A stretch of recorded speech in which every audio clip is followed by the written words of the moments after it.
And that's why we're looking at high performance AI engineering, because you want to ensure that your systems can scale and can function optimally in production, can serve real users.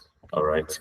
So those are some of the considerations for building AI systems for the production use case. So that's just kind of what we're really looking at in this series. It's meant to be a really interesting series. We've had 2 sessions on this series already, a fundamentals session, and this session is going to take us a bit, a step further into some additional practices for high performance engineering. It's still a fundamental session, so I would urge everyone to take this very seriously as we are going to be building more on this particular session in coming topics. This particular session is for all tracks, but for the next couple of topics in this series of high performance engineering, we're going to be looking at each track are going to be having their specific topics. So for RAG, for those in applied AI, you're going to do RAG optimization.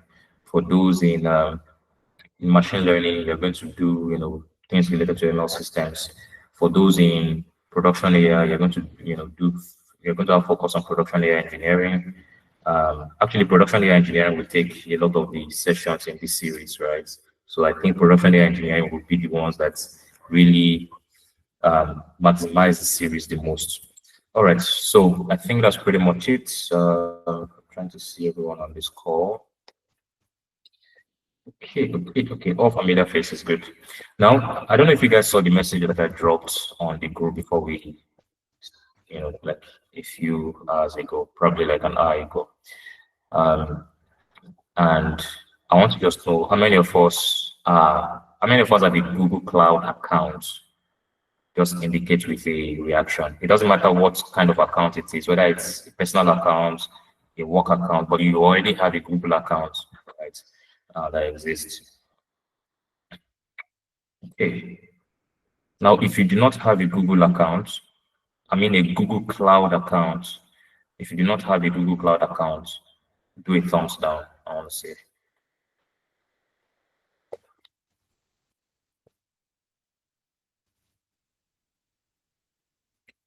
I do not have a Google Cloud account. I want to see a thumbs down.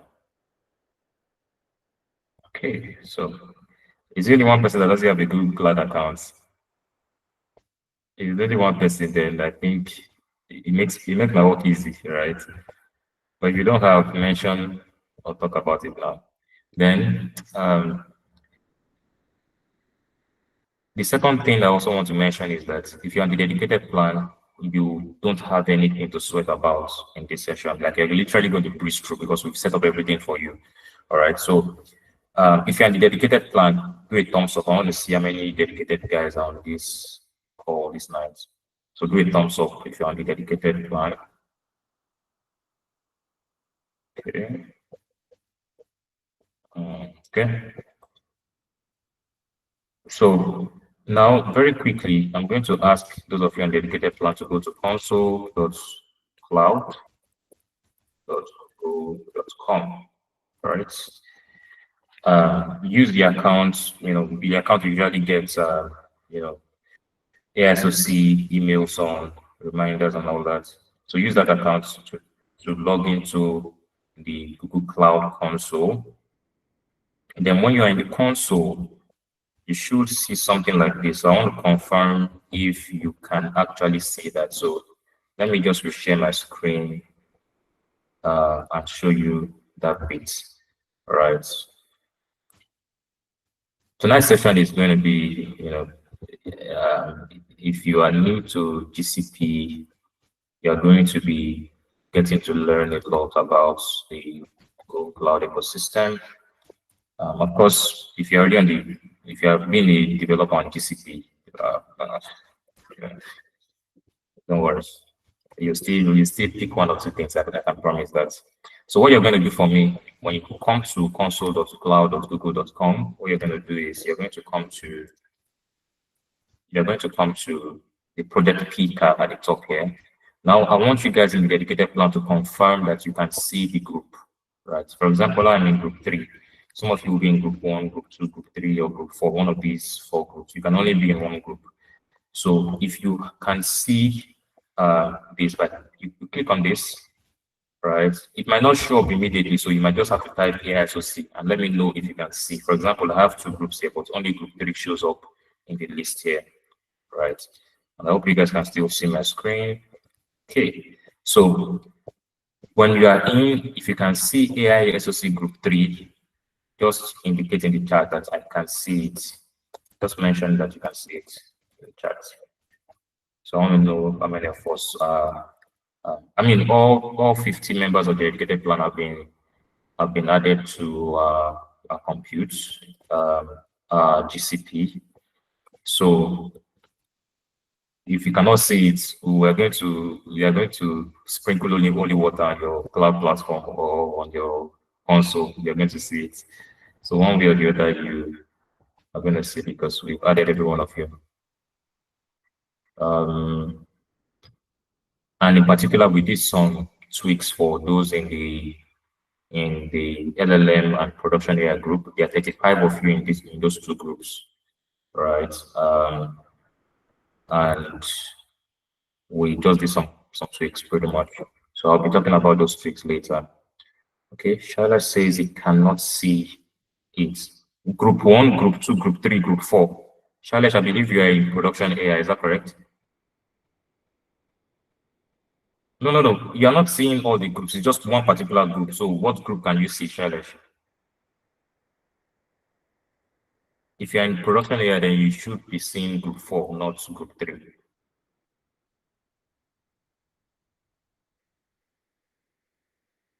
Can you confirm?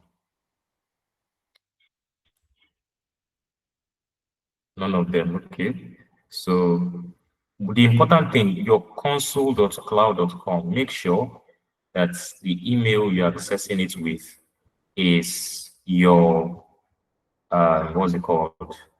The account that you use to sign up for AISOC code, right? In fact, right now, if I want to snoop, I can actually go and look at the email that some of you use and actually call it out to confirm whether it's that email you are checking, right? But I don't want to do that, right? So just make sure. By the way, Shailesh, I believe you're in production AI or is it applied AI? One of these two. What's your track, Shailesh?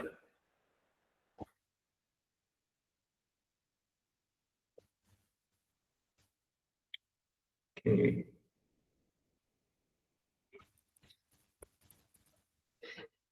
David Alobo is in LLM engineering, so that should be group 3, right? So what you do is that in case you don't see it immediately, yes, I think David is right. In case you don't see it immediately here, right, in your recent, because these ones are recent, then you can search AISOC and let me know if you can see. For example, group 1 doesn't show up in my recent, but when I search it, I see it. Or you can as well just go to all here and then to show up, right? So that's very important. Okay, so Shailesh, can you confirm that you can see it in all if you go to all?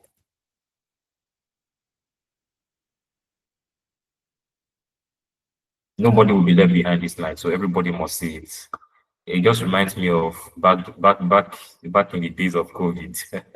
I don't know if anybody on this call has been old enough in engineering or tech to remember. 2020 is not a long time ago, but to remember that period when um, team leads were sacking all their team members for jackpot. So it's like a team lead wants to jackpot to maybe Europe or the United States, and then he's telling all these team members and nobody will be left behind. So it was a technology exodus in 2020. People were just leaving. People were leaving organizations. Those days, banks, big corporates were losing stuff like it was like let my people go kind of thing. And it was at that point that it was clear that the compensation that engineers were earning back then was not going to cut it. In Lagos, then a few hundreds of thousands of naira, it's like you're a big man as a software engineer. But then we realized that it's no longer age that was going to do it. Right? That's organizations realize that it's no longer age that's going to do it, especially for senior engineers. You will need to have M to be able to hire senior engineers. But yeah, that's by the way. So has everyone in the dedicated plan confirmed now, and can you see your um, group? If you have still not seen your group, do a thumbs down. In the dedicated plan, if you're in the dedicated plan and you have still not seen your group, do a thumbs down. Do a thumbs down.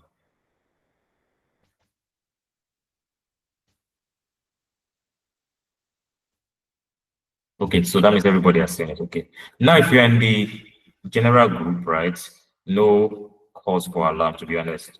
So what you do is that on console.cloud.google.com, which is the link I dropped earlier. By the way, let me add an HTTPS prefix so that we all get that. So if you're in the general group, just go here, right, and make sure you are signed into the Google console and ensure that you can access the cloud. Now, it's up to you how you want to run that. If you have free trials, I mean, if you're on a free trial, which means you're going to get free credits, then you can use free credits. However, you can also, of course, load your account. Whatever it is, you are probably not going to need to spend anything tonight, so don't worry about making any payment setup this night. Um, the important thing is that if you're already signed into console, right, you will be able to follow us on this session. It's not like you're going, but we're not going to be running um, anything, that would kind of incur cost, right? We're still going to just be um, setting up. So pretty much tonight's session is about setting up. We're going to look at a few slides and then we're going to dive in. It's going to be a deep dive tonight. So if you are on the general group and you are already logged into console.cloud.google.com, that is your account is active, and you do a thumbs up. Let me see. I want to know if I can give you guys 5 minutes to quickly set that up.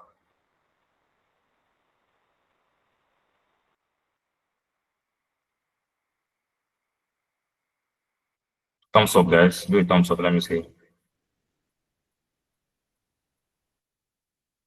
That is, you have to click on the link and confirm that everything is working as it should. There's no prompt for you to activate your account or for you to set up anything, and you're good to go. So that's the confirmation I need. Really. Then, if you are on, if you're on the free trial already, right? Can you do a thumbs up? I want to see those who are already on the free trial. If you're on the free trial, it just makes it beautiful.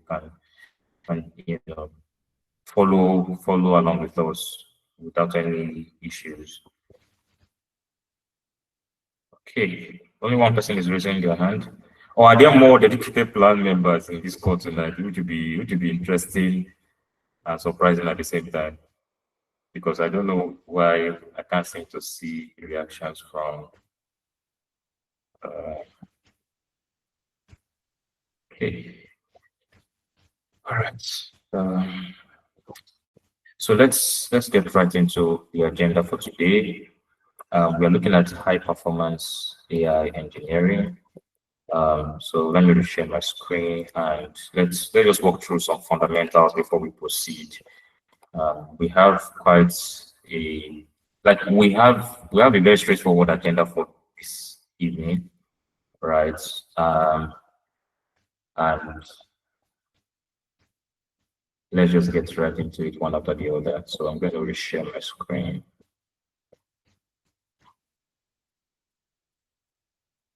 Okay, high performance AI engineering. Now, some of you attended the fundamental session by Samayo. Very interesting session, by the way.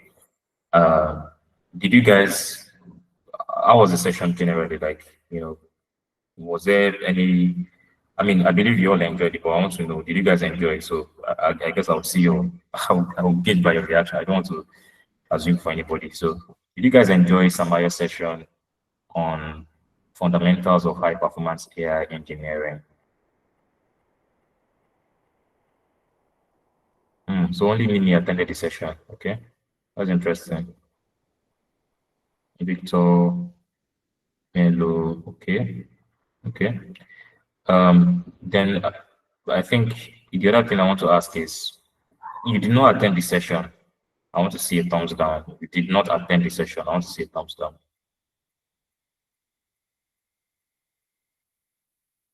You did not attend the session. I want to see a thumbs down. All right. Hope is raising her hand. So, yeah, what do you want to say?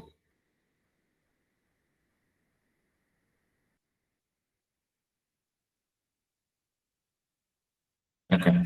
So, some of you didn't attend the session. That's fine. As long as you can catch up, it's okay.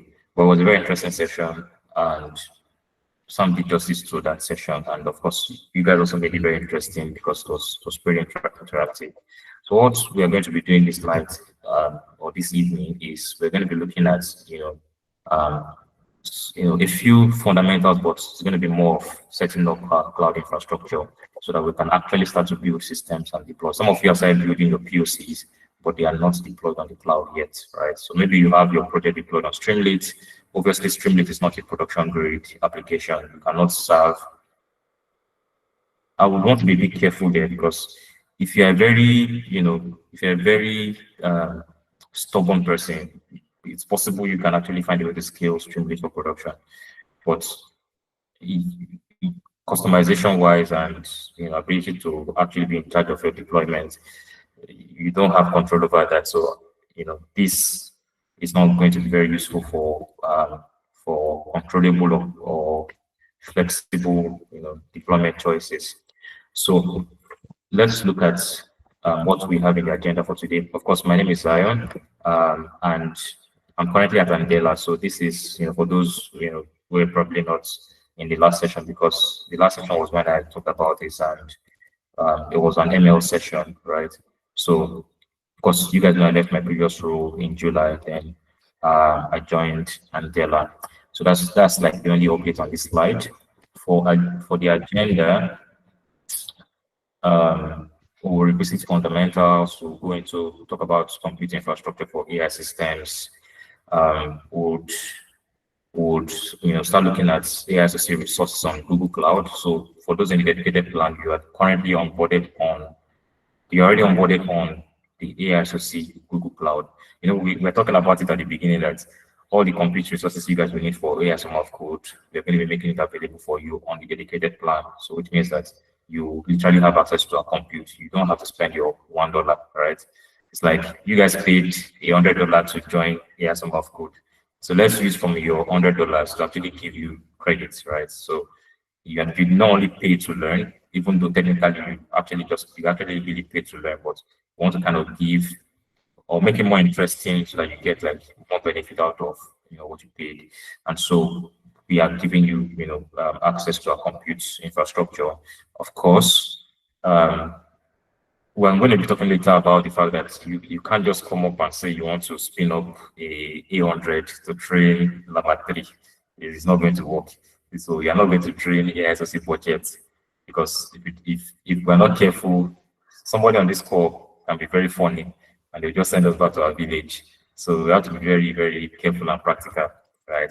The beautiful thing about cloud infrastructure is that tweak it the way we want on the administrative access level, right? So we can say we don't want our users to go beyond this quota or or this bandwidth, and so we can restrict it in various ways. We had a little bit of interesting internal whatever when we were setting up this. So there were some things that we noticed while setting up that we laughed about. So, but you get to see the things you have access to in this session, right? Oh yeah, last year, yeah, Miriam was in ASM of Code last year. Because ASM of Code last year was largely free, right? We just asked everybody to create their free trial accounts and set up Google Cloud. But the free trial was, especially for this part of the world, where credit cards or debit cards can be limited sometimes. A lot of people had issues with cards and could not actually create their credit, their free trial account, right? Because the thing with GCP is that in as much as you're going to be getting a free trial, they still want you to put a payment method. So you're going to add a payment method. So people had that difficulty, and a lot of people could not access, like could not actually practice some of the things that we did on Google Cloud. So we want to remove that stress for everybody in the dedicated plan this year. So you're not going to tell me that, oh, my card is not working. You're on the AISOC um, cloud infrastructure. So we're going to be looking at, we have to set up a VM infrastructure on Google Cloud. That is a virtual machine, so that you can deploy, things you need to deploy. Of course, deployments are not limited to VM environments alone. Like you can deploy to a wide range of services on Google Cloud. So that's very key. Then how can you actually log in or have SSH access into the VMs that you create, even from your local machine? So you probably don't have to be going to your GCP console to be able to SSH, that is to be able to remotely access the server, right? So how do you magu I'm sorry I'm using that word, but how do you magu your way around starting and stopping VM instances so that your AI infrastructure does not send you back to your village? That is, the cost of your AI infrastructure does not send you back to your village. So how do you ensure that, right, village people are not after your credit card and your life in general, right? For AISOC cloud resource or account, village people will not work here, right? So as long as you are throughout this process or throughout this journey with AI Summer of Code, you will probably not have to worry about that because we have worried about it for you in advance. However, suppose you are now working on your own project and within your organization, you have been allocated a budget to build your system and deploy it and whatever, right? How do you ensure that your VMs do not have to continuously or consistently run when they will probably not be needed, right? Or at times when they will not be needed or will be actively used? How can you ensure that you're managing that, right? So we're going to be talking about that. If time permits us, we'll write some code for that. But if we don't write code for it in this session, I will still give you guys the hows, like how do you go about it. So even on your own, you'll be able to write the code. Trust me, you just need to know the trick. Once you know the trick, writing the code is like the cheapest thing. If time permits, we'll wrap up with computational efficiency and scaling compute.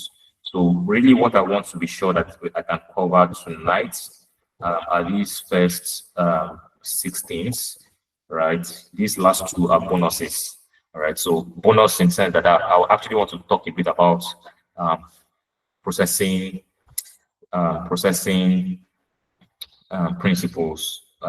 principles around concurrency and parallelism, right? And if you are in an interview scenario, NEPA's taking their lights. If you're in an interview scenario, if you find yourself in an interview, right, especially for mid-level and senior levels, often your interviewers will want to ask you what's the difference between concurrency and parallelism, or they may want to ask what's the difference between multi-threading and multi-processing. If you do not really understand it, because some people actually cram it, and then because they didn't understand it, they fail it in interviews. So if you didn't really understand it, you're going to have a little bit of problem, right? And the CTO or the engineer interviewing you will just notice that this guy does not know what he's talking about. So it's very important to understand those things, right? All right, so let's get started. So in terms of fundamentals, how many of you remember this slide? I will use this to know the people that attended this session and the people that did not. If you remember this slide, just do a thumbs up. I would also use this to know the people who have reviewed some of our sessions, because even if you are not on the dedicated plan, you can actually still review most of the previous sessions, because somehow we just decided to just leave them, like made them accessible. So if you go to the calendar, you open the recording, you will still be able to access the recordings, right? Like it's like we still don't want people to miss out. So we just still made most of the sessions available, especially my sessions, right? All my sessions are available. So at the end of the day, it boils down to who is handling a particular session, and if the people managing the session remember to make that available, but I always make sure that my sessions are available. So if you have never seen this slide in your life before, do a thumbs down. Like you've never seen this particular slide, just do a thumbs down.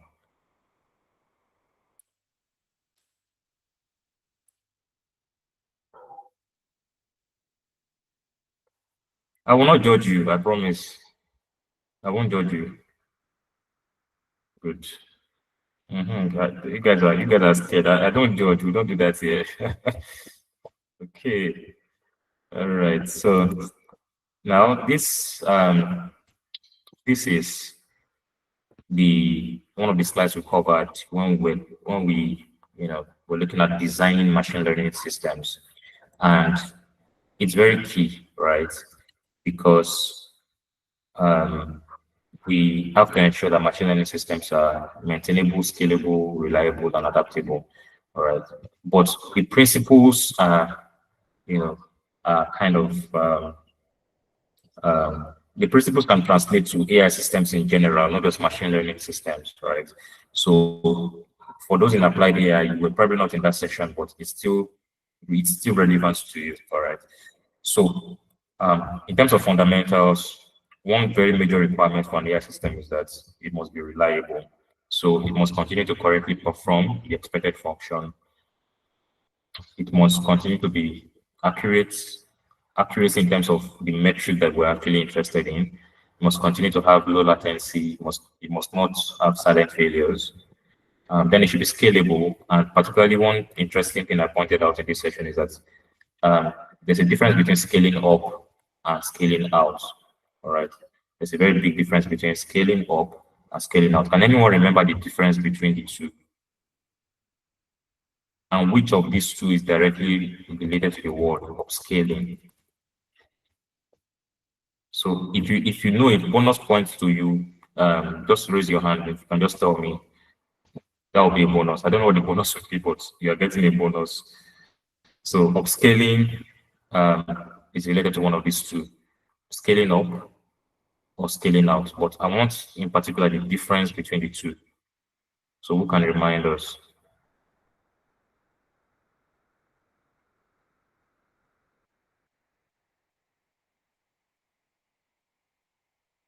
These are we know those of you that have not looked at the past recordings. All right, Victor, go ahead. Yeah, hi Zion. Good evening. Yes, So good evening. scaling up involves like increasing the capacity of like a single server. So you're adding like resources on one server, like a particular server.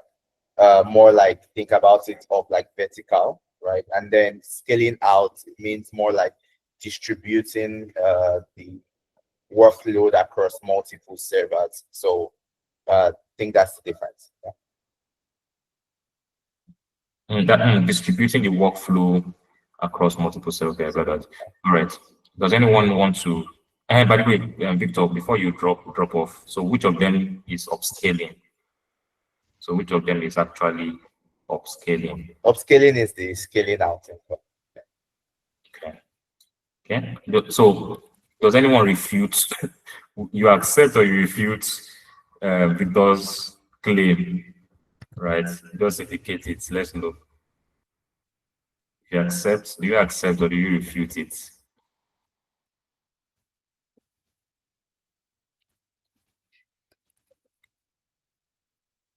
Upscaling is underscaling out and happens at this grammar you have brought. We have to be very careful here because I said underscaling out, right? So it's like you decide to just bring everything together. So whichever one would work.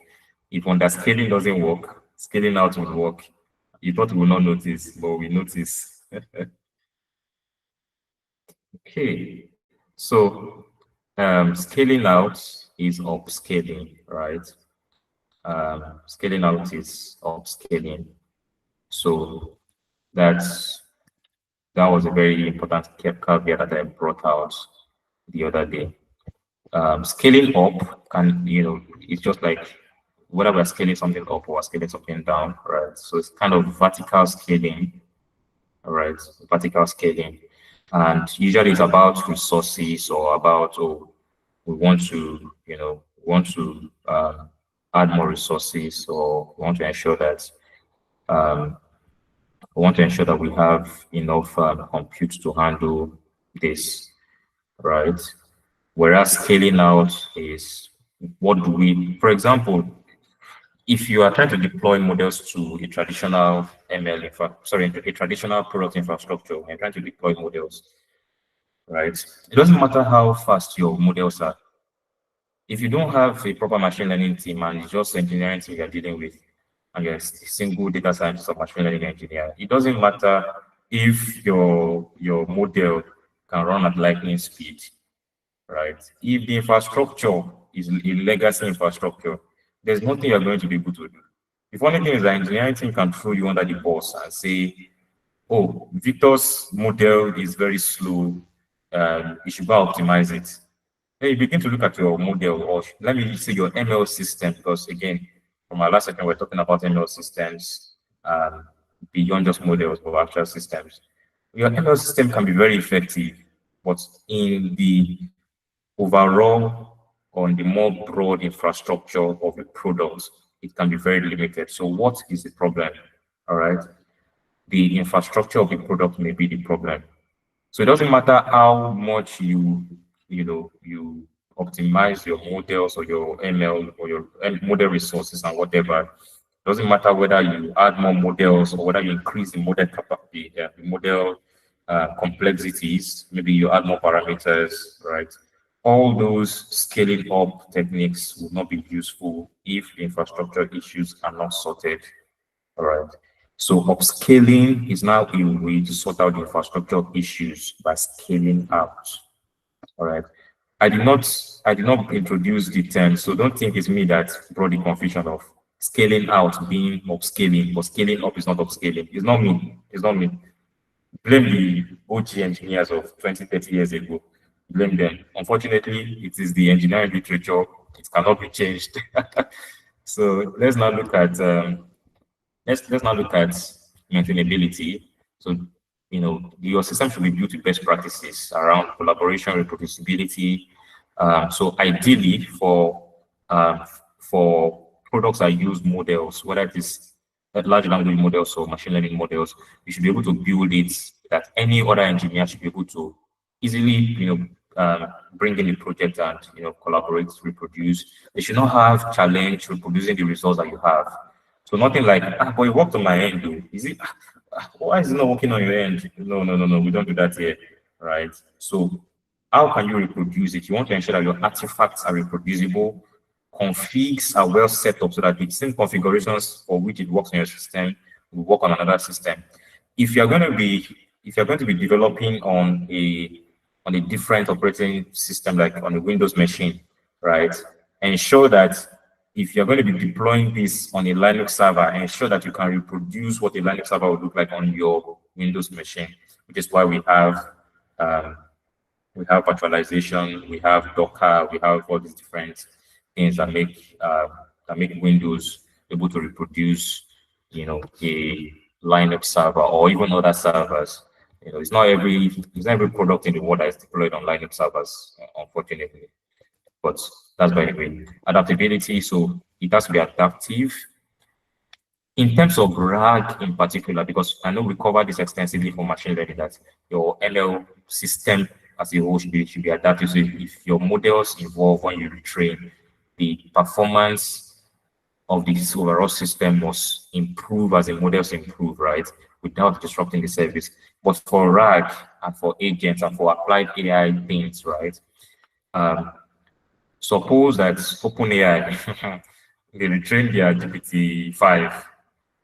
They did not tell you what changed. They just said, "Oh, I've updated this version," and then it also got automatically updated on your end, right? You should be able to ensure that your RAG system or your agents are also improving adaptively, right?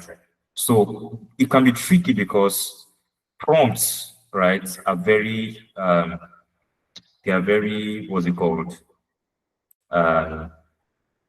what's the word I'm looking for? Right, prompts can easily change as models change, right? So prompts are susceptible to behavioral changes, right? As as models change. I don't even know if it's the prompt that is susceptible to behavioral, I think it's models I would say that are susceptible to, to prompts. But model behavior based on prompts differ across models. So the behavior of models differ with the same prompt. So the same prompt is not going to give you the same behavior for, different models. So if a model gets, retrained, and you don't cater for it, right, you are going to enter in some trouble because if you are not reactive or adaptable such that you can find a way to tweak your prompt as soon as possible, as soon as the model is changing, or as soon as you know that models are changing, right? That's going to be a problem. Ideally, what people do is that they stick their RAG applications or AI systems to specific model versions. Rather than using the generic model name, you use the specific version identifier so that you've tested this and this one works well. Should you want to change the version, right? You test the version you're trying to change to. So it's like GPT-5, right? GPT-5 0911, that is September 11. You know that works. However, if you just use GPT-5, when OpenAI updates their GPT-5, right, to maybe 9/16, September 16, your GPT-5 that you just use as GPT-5 will also update to GPT-5 9/16, right? But the behavior of the system can begin to get messed up because it's reacting differently to the prompt. So instead, one good way would be to just stick to specific versions like GPT-5 9/11, right? When when OpenAI updates and you are aware of a new version, you would have tested it thoroughly and ensure that's passed all your series of evals before you then update it on your system, right? But it can also be very useful or good to also have a very clean and um, and seamless way of making these updates and even running the tests. So ideally, you should have an AI system, not just RAG pipelines. The same way I said that machine learning systems are not just pipelines, your AI systems are not just RAG pipelines. Your LLM applications are not just RAG pipelines. They're not just agentic pipelines, right? It's a thorough and holistic system that captures different nuances for making AI, models work and respond as they should. I think as a bonus, I actually want to, okay, you know what, I'll just skip that. I wanted to bring in some of the ML elements from the last session, but I would only be doing that for the applied AI class. So it doesn't really add more knowledge to the other three tracks. But what I've just said right now is very key, so take note of it. Okay. Does anyone have any questions so far before we proceed? For continuing.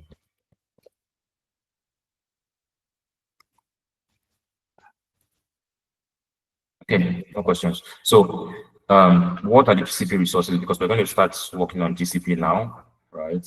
But before I get to this slide, I want to quickly talk about. I want to quickly talk about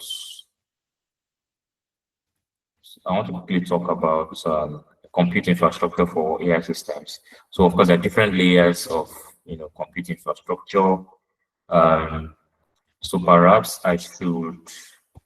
I'm thinking of bringing part of the ML slide here because I think it kind of makes sense, right? But I would ensure that we can adapt it to a more general AI system use case. All right. So that's what I'm going to do. So let's look at requirements by layer. This is adapted from ML class on designing machine learning systems, which other tracks took except applied AI. So obviously you want your system. I'm bringing this up because I want to talk about like compute infrastructure for AI systems and the specific requirements for this infrastructure. You want your AI systems to be able to handle data, right? if you're building a RAG pipeline, obviously you're going to be dealing with lots of data. If you're building a RAG system, not just a pipeline, you're going to be dealing with a lot of data. Your data is going to be in the form of embeddings, right? So you want to ensure that you can store them appropriately. First of all, you want to ensure that they are sufficient enough, right? You want to ensure that they are coming from the right sources. They are representative of the scenarios you want to capture for the application or the system that you're building. Labeled or labelable is probably not relevant to all of RAG applications. There are a few RAG applications where this is relevant. But in the context of machine learning, the idea here was that you want to ensure that your systems are, I mean, the models, the data that you need for your models are labeled, especially for predictive models. And if they are not fully labeled or they're not complete or they're not labeled at all, you want to ensure that they are labelable. So you should be able to, using domain knowledge and statistical grounding, you should be able to get or apply labeling to these data sets, right? There are a few use cases in RAG where this is still applicable. So don't think that because you're doing RAG, you have no business with machine learning related principles anymore. Then it should be able to be stored in accessible formats.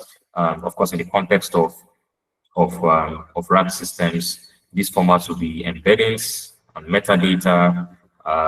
You might still want to store your raw data and in various formats. It could be in raw text formats in your vector store. It could be in JSON, right? For example, I would mention a very interesting use case that David Alobo is on this call that he worked on and shared. I shared that on the group, right? So if you guys look at that LinkedIn post and can just take a look at the project, very interesting project.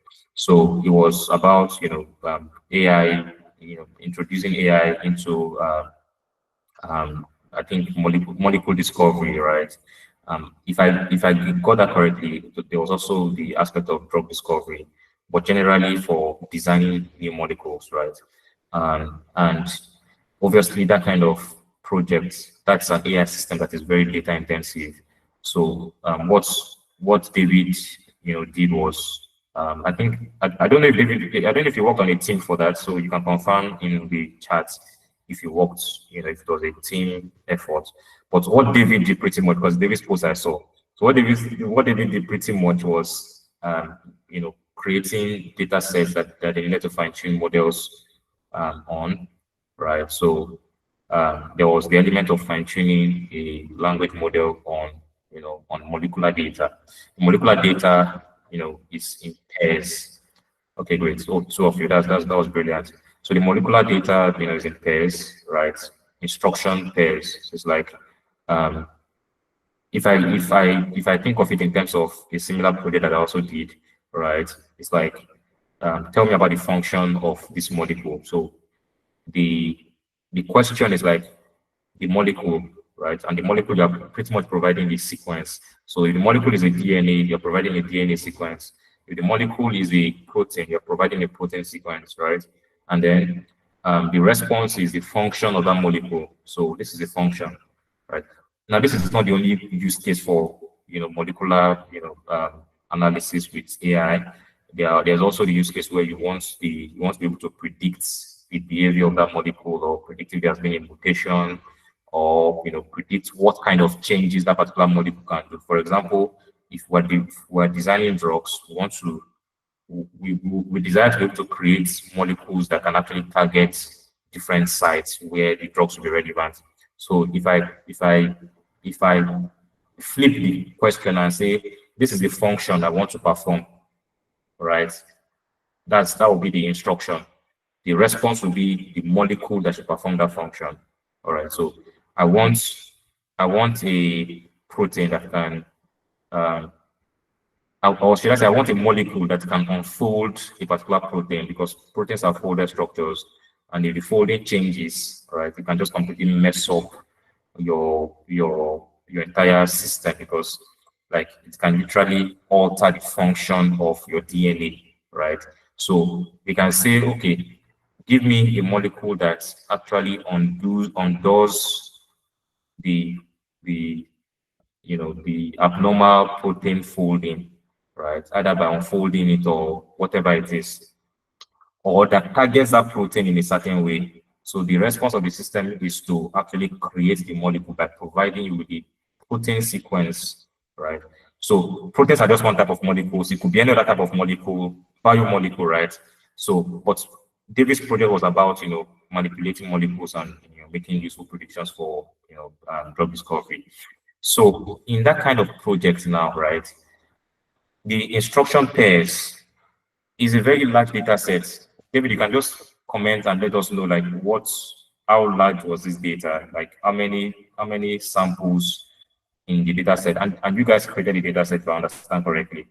Right. Okay. David, you know what we're going to do? I want to make this a bit more interesting. If you're able to, if you're not able to find, or if you're able to just take like 2 minutes to describe the project very quickly, because that was so interesting to ignore, right? It's one of those projects I would be shouting about. So I want to give you the floor. I don't want to be the one, talking about the project on your behalf. All So right, if you're able thanks for the opportunity. So basically, what we did was what we want to do is to um, predict binding pockets for um, different molecules. And not just that, we should be able to predict, at the end of the day, predict the photosynthesis pathway on how that particular molecule can be generated. So one issue is the data for generating this kind of stuff is not available. So we used available model and use it to generate that data that we need and fine tune another model to help us really have a model that will now become the agent. So that's what we have at the back end. Then we now have different workflows. We should be able to predict the physical chemical properties of that particular compound and so many properties, drug design properties that will tell you if this molecule is good or this molecule is bad. We were able to also do the docking. That is where you have the combination of the ligand and the molecule combined together. So basically, in all, the data set is about 1 million records, and that was what we just used to do it. So it was over 36 hours of work put together over 2 days. It was really strenuous, but at the end of the day, we were able to achieve it. awesome. I mean, I was expecting you guys to start dropping good, you know. Yeah, so definitely you guys to start dropping that. So thanks for the background, David. It was a great project, like it was a really interesting project. We also reposted on AISOC code page, so you can find it there as well. Now, why am I highlighting this project? Because they created the thing I really wanted to talk about was that they created their data set for this project, right? So AI systems can tend to be very data intensive. And often you will not find the data that you need hanging in one organ face repository. You might never find the data that you need. So you have to actually work and you know you get your hands dirty, roll up your sleeves, right, and actually get the data. So you have to actually create your data set. Sometimes you have to make calls to some databases or some sites or some places where the domain knowledge is available, and then you have to extract content from those domain knowledge and find a way to then curate the data set that you need. But then it has to be in specific formats, right? So if you notice what David said, there are 1 million instruction pairs, right? So the instruction and the response that we desire from the system. So you have to create those pairs, and they have 1 million of those pairs, right? That's a pretty large data set. Obviously, not as large as some of the frontier models, but this is larger than a typical simple machine learning kind of data set, right? For text processing. So in this context now, right, you need to be able to store the data in accessible formats, right? So you have to think about considerations for embedding the data and a lot of other things that you would want to do. And that's pretty much it. Even the aspect of creating, or should I say, training your embedding models, you might not find a useful embedding model for generating embeddings. You sometimes have to train your embedding model. I don't know if David found a suitable embedding model for generating embeddings, right? But there are times when you don't necessarily find an embedding model that is very useful or that is like well suited to your use case. So you have to train your embedding models, right, before you can start um, building your rack system or other types of systems that you want to build. So this is, of course, very useful for AI systems in general. Infrastructure-wise, and this is why I'm going to talk about compute infrastructure for AI systems. But the infrastructure side of things, you have to think of it from three different lenses. What would be the data infrastructure, right? So your data infrastructure would have to include reliable pipelines for ingestion, for transformation, for feature engineering, right? In terms of RAG and LLM applications, data pipelines for ingestion. For those in LLM, Emeka covered this in one of the previous sessions on designing LLM pipelines. So all the things around your tokenization and generating, generating your token dictionaries and all those things, right? Then transformation can also be in the context of generating the embedding models from the raw text, right? You should be able to have pipelines for this. One of the things we're going to do in high performance AI engineering, especially for RAG systems, is that we're going to be looking at how to actually optimize, um, you know, data pipelines for RAG systems. Like if you're doing embeddings, large documents can take a long time to generate embeddings for, to compute embeddings for. So how do you speed up embeddings? You can accelerate that with GPUs, and you can also parallelize the process. So that's why I talked earlier that I also wanted to touch a bit about concurrency, parallelism, and all those things, because it's going to be very, very useful for everybody, whichever kind of AI system you're building, right? You need to understand how to be able to optimize um, your processing capabilities for your system. Then storage and governance are also key things for data infrastructure. For model infrastructure,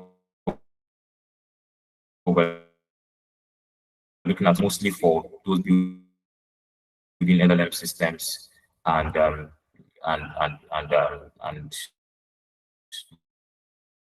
machine registry if you're building a rack system, especially in the context of what do we call it? Um, if you're building a rack system where you are not necessarily deploying your own models, right? You are not training, you're not fine-tuning, you're not deploying your own models. So it could be that you're making calls to OpenAI or any of these LLM providers, or you are using models, open source models from Hugging Face, or if you're on Google Cloud, you're using models from the Model Garden, right? So you can see that all those kind of scenarios do not require you to necessarily handle your model, right? But suppose that you are trying to fine tune your model, um, an open source model for your use case, because somehow that model is not capable for your use case, and you realize that, okay, you need to fine tune this model, then you need to be able to track your model runs, all right? You need to be able to track your model runs. So tracking is a very key aspect of um, the actual, the implementation of a training pipeline, right?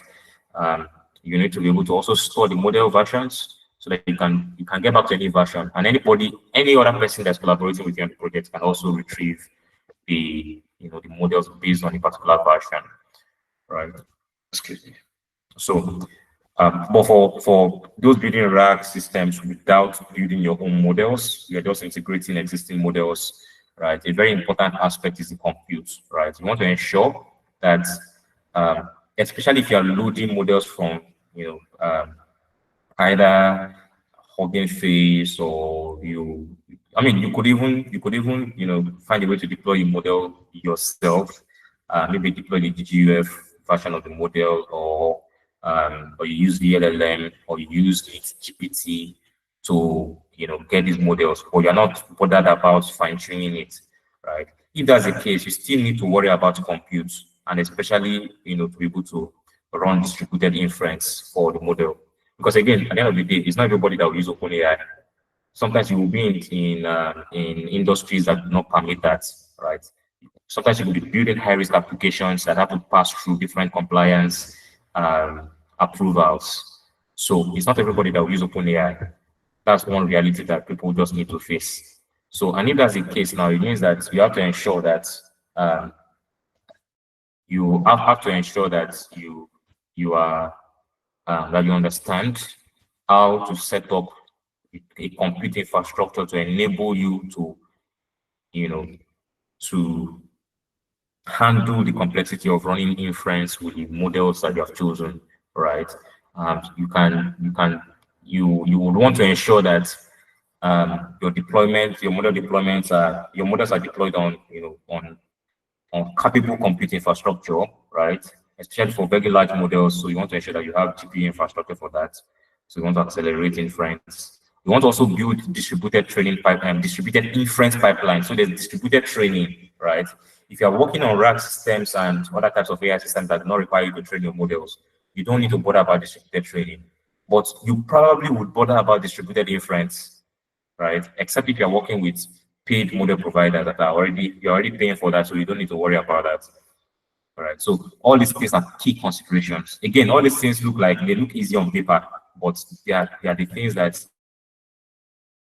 separate, average engineers from good engineers, and even good engineers from great engineers, right? So there are times when you need to roll up your sleeve, especially for things that will be deployed to the real world. So that's very key. All right.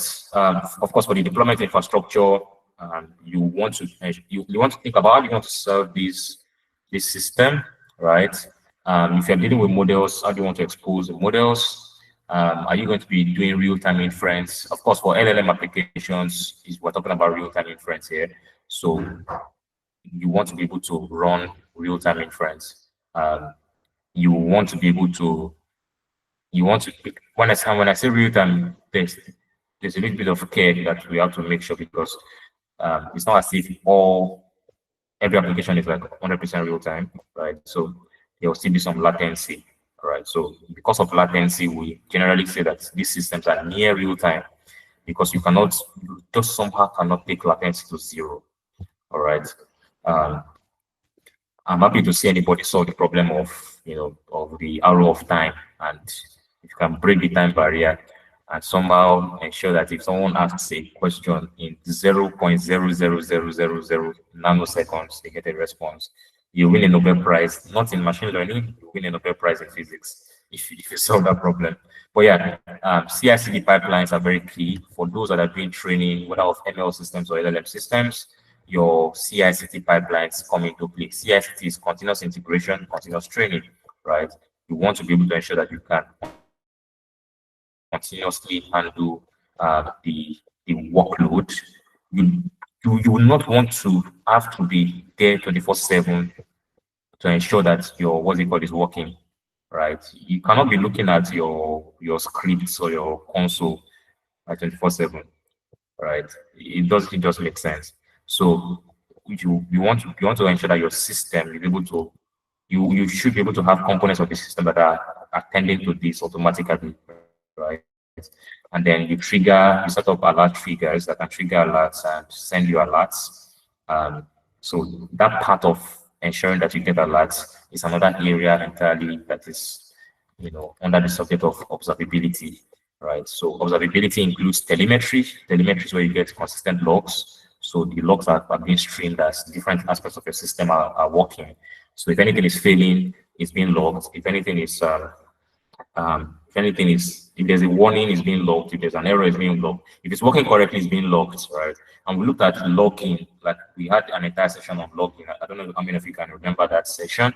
And so the script that we wrote for logging, then we are going to be bringing it up back in this high performance AI engineering. So every one of us would look at it again, and we're going to be using that extensively, right? To ensure that we have visibility into every aspect of our AI system, because that's very key. All right. Of course, other requirements. We are building an AI system, so we are dealing with people. We are dealing with metrics. You don't just build an AI system and just go and sleep. Oh, I've started to do what I go and sleep now, right? You can, in this session on ML system design, I mentioned that you can suffer from overnight success, right? Suddenly, that business goal that your company had that they want to achieve $10 million annual recurring revenue. Suddenly, it's like you just wake up in the morning and you now have 1 million users, right? And if you are charging only $10, right, and you have 1 million users, you've gotten your annual recurring revenue in a day, in a single day. So you can suffer from overnight success, right? The finance team will be smiling, but the engineering team will be crying when this happens. Believe me, that's going to be the case, right? So what happens? You have to have clearly defined metrics that are reasonable to the business, and you have to be able to understand how to um, think about these metrics, measure these metrics, right? Improve these metrics, and so on and so forth. So that's very clear. All right. I hope you guys can still hear me. For processes, versioning of data models code, if you are not dealing with data or training models, your concern is versioning of code, right? I've mentioned experiment tracking for those running training experiments. Reproducibility, of course, is very key for your AI system. Then end-to-end monitoring, right? Um, end-to-end monitoring of performance of your system, right? You want to have end-to-end monitoring of like end-to-end evals running. Like you want to be able to have continuous evals. And what I mean by continuous evals is that you want to ensure that your your evaluation pipeline, right? You can schedule it, but you want to have evaluation pipeline that's testing the models against your prompts and ensuring that your prompts, your model is still behaving as it should on the prompts. So you want to make sure that there's no issue there, so that you're not caught by surprise, right? So evals is one of the key things we want to be testing, especially for people building RAD or agents or any of those things, right? Of course, for people also building LLM intensive systems like the ChatGPTs and the chats and the Claude and and the likes, right? For those kind of LLM intensive applications, all right, evals has to run like 24/7, because one of the things you also want to test in evals is, are there any form of adversarial attacks? So how did our model respond to those adversarial inputs? And so if the model didn't respond correctly, then um, you have to find a way to you have to find a way to you know to improve that model's behavior through human feedback, through your feedback. So the data set for training or retraining pre-trained models for or with human feedback, would include, you know, potential, answers that the LLM could give that would be wrong, and then the correct answers for that for every given question. So obviously, reinforcement learning with human feedback, which is the topic here, which is the topic for this particular issue. Um, this kind of reinforcement learning is very limited because human has to give the feedback, right? So they kind of also improve that with reinforcement learning with machine feedback or with AI feedback. But the problem is like, it's like dog fooding. It's like, you bring an AI system to train on data that was provided, and then the system is supposed to learn from human provided data, right? But suddenly we're not using AI systems to provide the data for other AI systems to learn, right? So it's an unsustainable life cycle, to be honest. And so, it has been identified that this kind of feedback mechanism for using AI to generate data and using that data to train AI systems, there will be a brick wall at some point because the models would gradually decline over time. So it's not scalable, right? So at the end of the day, we now have to think about how can we scale reinforcement learning to be able to improve model responses. Obviously, there are new techniques. I don't want to go into so much detail tonight because I want to jump into the GCP agenda. But there are other things that have been considered in recent times, especially in the last 2 years in the last one plus year, sorry, of reasoning models.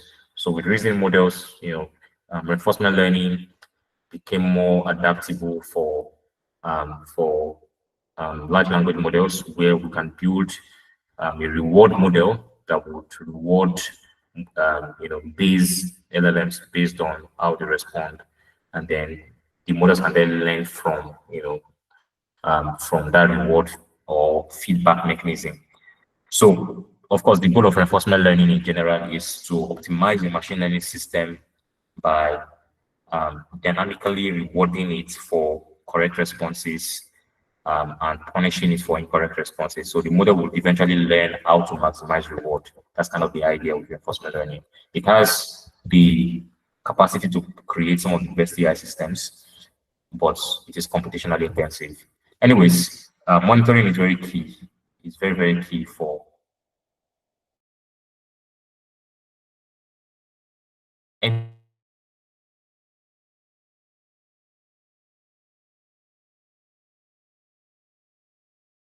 any AI system, whether it's a machine learning system, where can be able to automatically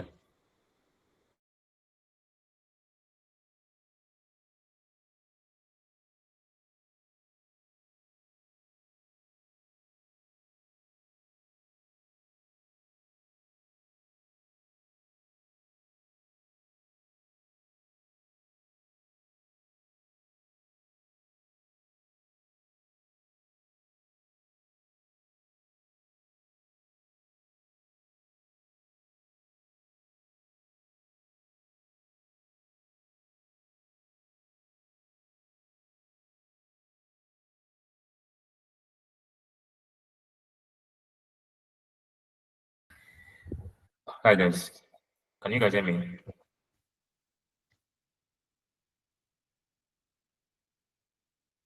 Okay. Suddenly my mic stopped working, so I'll just reshare my screen.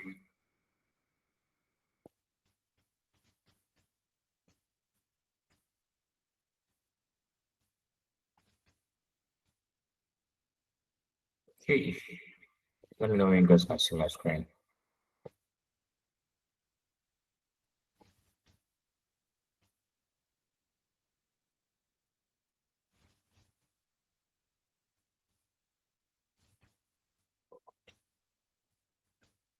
All right. Now, we are going to be using Google Cloud for most of our sessions. In fact, Google Cloud is like um, the choice platform for AI Summer of Code this season. But one thing I want to point out is that the things you're going to be learning and the kind of services you're going to be using, right? The important thing for you to understand is the thought process of working with those resources or services. So um, most of these things can be mapped easily to other cloud platforms, especially AWS, right? For example, Vertex AI on GCP is SageMaker on AWS, right? EC2 instance on AWS is VM instance on GCP, right? Or compute engine on GCP. So EC2 is compute engine on GCP. So the point I'm making is that you like you are not limited to GCP, and just because we are doing business on GCP doesn't mean that oh it has to be GCP you're going to use eventually when you start building your own projects, especially outside of AI Summer of Code. Not necessarily. However, we're just using GCP for AI Summer of Code. Yeah. So, what are the things that we are going to be doing on Google Cloud? We're going to be deploying models. We're going to be pipelines. We're going to be setting up training infrastructure, right? We're going to be deploying RAG applications. We're going to be deploying agentic systems. And so it is important for you to know how to actually use these resources on Google Cloud to be able to handle that. Of course, to enable this, we have created 4 different groups, right? So group 1 is the applied AI group. So if you're in applied AI, you're in group 1, right? If you are in machine learning, you're in group 2. If you're in LLM engineering, you're in group 3. If you're in production AI, you are in group 4, right? So now, obviously, some of you are in double tracks. You're in 2 tracks. So it doesn't matter really. We just assign you to your first choice. So your first choice is what you have been assigned to, right? But it doesn't matter really whichever of these groups you are in. It's just for distribution really. So before you start working, like I showed you guys earlier, when you want to build something or practice with, this account that you've been onboarded with, um, you should select your project. You should select the AISOC project group first. So suppose you're in group one, you should look for AISOC group one and select your project. If you're in the LLM track, you should look for AISOC group three and select that project. So these are the project names: AISOC group one, group two, group three, up until group four. So with that, you can start, building and working on there. Of course, you cannot just do anything that you like. All right. So what can you access? So what are your access levels? You can access your track group project. So if you're an LLM engineer, for example, you can access group three, and you can literally view like all the resources and all the services. Right? But that doesn't mean that you can do just anything. Just because you can view something doesn't mean that you can do just about anything, right? APIs are enabled, so which means that you'll be able to access most of the APIs, whether it is Vertex AI for accessing different models, whether it is Google BigQuery for data warehouse, whether it is data flow for data pipelines, whether it is compute engine for creating VMs, whether it is um,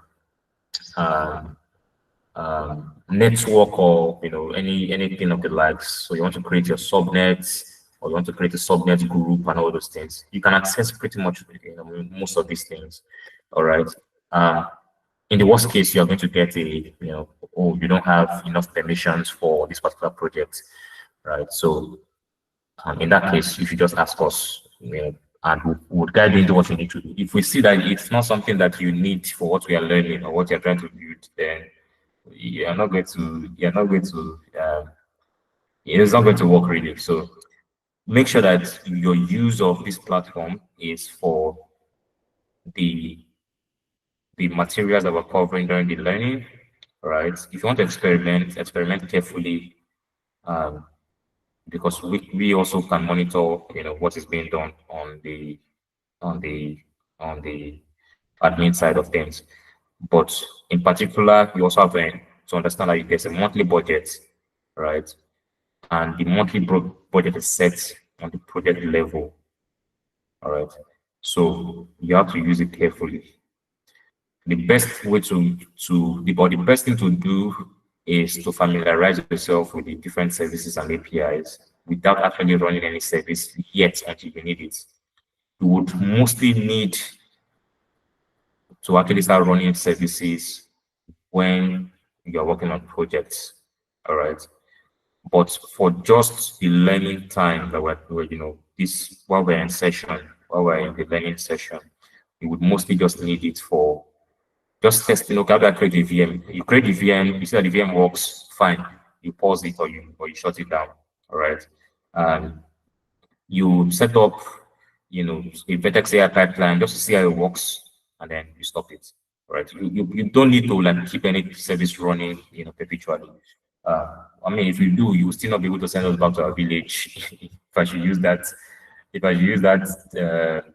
that terminology, because we understand that there are people who want to do unsupervised learning, right? So we know that humans learn in an unsupervised way. So we want to supervise the learning. So we have done a supervised learning algorithm in the way we have set up this infrastructure. So even if you aim to send us back to our village, it's still not work. But please, for the sake of other people in your group, right, please be guided. So that's one thing I particularly want to mention. But you have, access to many of these APIs to at least be able to view them, right? But some of them are things that you can also use and actually utilize. SSH is enabled, right? So which means that you can actually, and by the way, these 2 points are kind of redundant. It's like the same thing. OS login is enabled. And for that reason, SSH is enabled. All right. Or should I say SSH is enabled, and for that reason, OS login is enabled. Right. So you can SSH into your VM from your local machine. All right. So you don't have to be on the console to be able to use the VM. That's kind of the point I'm trying to make. So it's not like, oh, I need to go to console of blah blah blah blah blah blah blah. When you can just do it on your VS Code, like you can literally SSH into the server on your VS Code, right? And just run your project on there. All right. Anything you can do on your local in the meantime, especially when you're working on your projects for the first set of for the first set of implementation that you're going to be doing, it suffices to just do on your local, especially for applied AI and machine learning, right? Do it on your local, but access the SSH into the server should you need to use the VM or the compute infrastructure that we have, which is probably not available on your local, right? Some of you have GPUs on your local, right? For example, I'm running a RTX 3050, right? If I'm not running a very intensive language model, if I'm running like 7 billion parameter models, I'm fine, right? So I should be fine with my 3050. I probably don't need to SSH into the VM. But if you do need to do things that are intensive, then at that point you can SSH into the VM. So I'm trying to mention all these things just so that we can have that in mind. Of course, by the time you are ready to deploy your project, obviously you then need to have to do that on the VM. For those in the LLM track, if you're running training runs and things like that, then you then need to use the VM. However, what still limits the budget. So ensure that you're using it carefully and in line with the budget constraints, because we want to ensure that um, we we do not overshoot our budget um, on a month by month basis. And so the AI sum of code, half of the AI sum of code team are engineers. So you have me, you have Samayo, you have Emeka, you have Daniel. Four of us are engineers, right? And so if you have any issues, you can always, talk to any of us. Or if you need to do something that we are not somehow being able to do, just let us know. We'll then let you know what you need to do. But that's very important. So for compute, of course, you have compute access and you have service account access. Service account access is more or less at the user level, so you don't have admin access. You probably will not be able to create a service account JSON file, right? So we can provide a service account JSON file. How many of you remember last year when we gave you guys, those of you from season one, when we gave you guys a service account JSON? Does anyone remember that? Good. So we can actually provide a service account JSON for those in dedicated plan. And that way you don't really need to do too much of setup on the compute engine to start looking for permissions or start looking for what is not lost. You just directly use our service account JSON right in your local development process. All right. So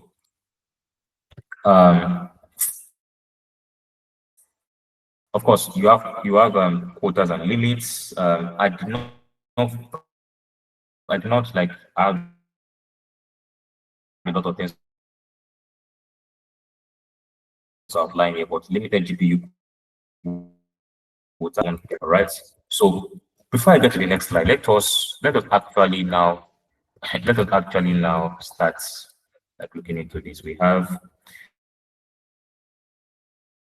less than 30 minutes to go, so I need to drop off on the dot of time, or at least not overshoot the time by a lot. So I would I will share my screen. I want us to now go into the the process. How do you actually create a VM infrastructure, right? So this is where we are in the agenda.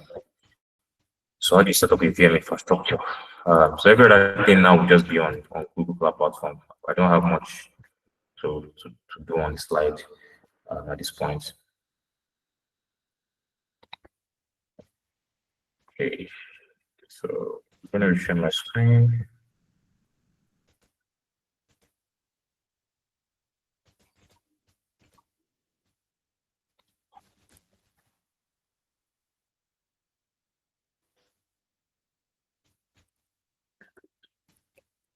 So let me know if you guys can see my screen.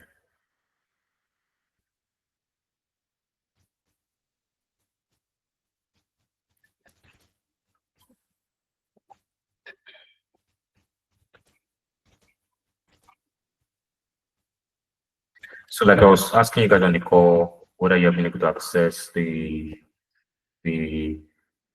your group, your AISOC group, and you guys confirm that you have. That's for the dedicated plan. For the general group, um,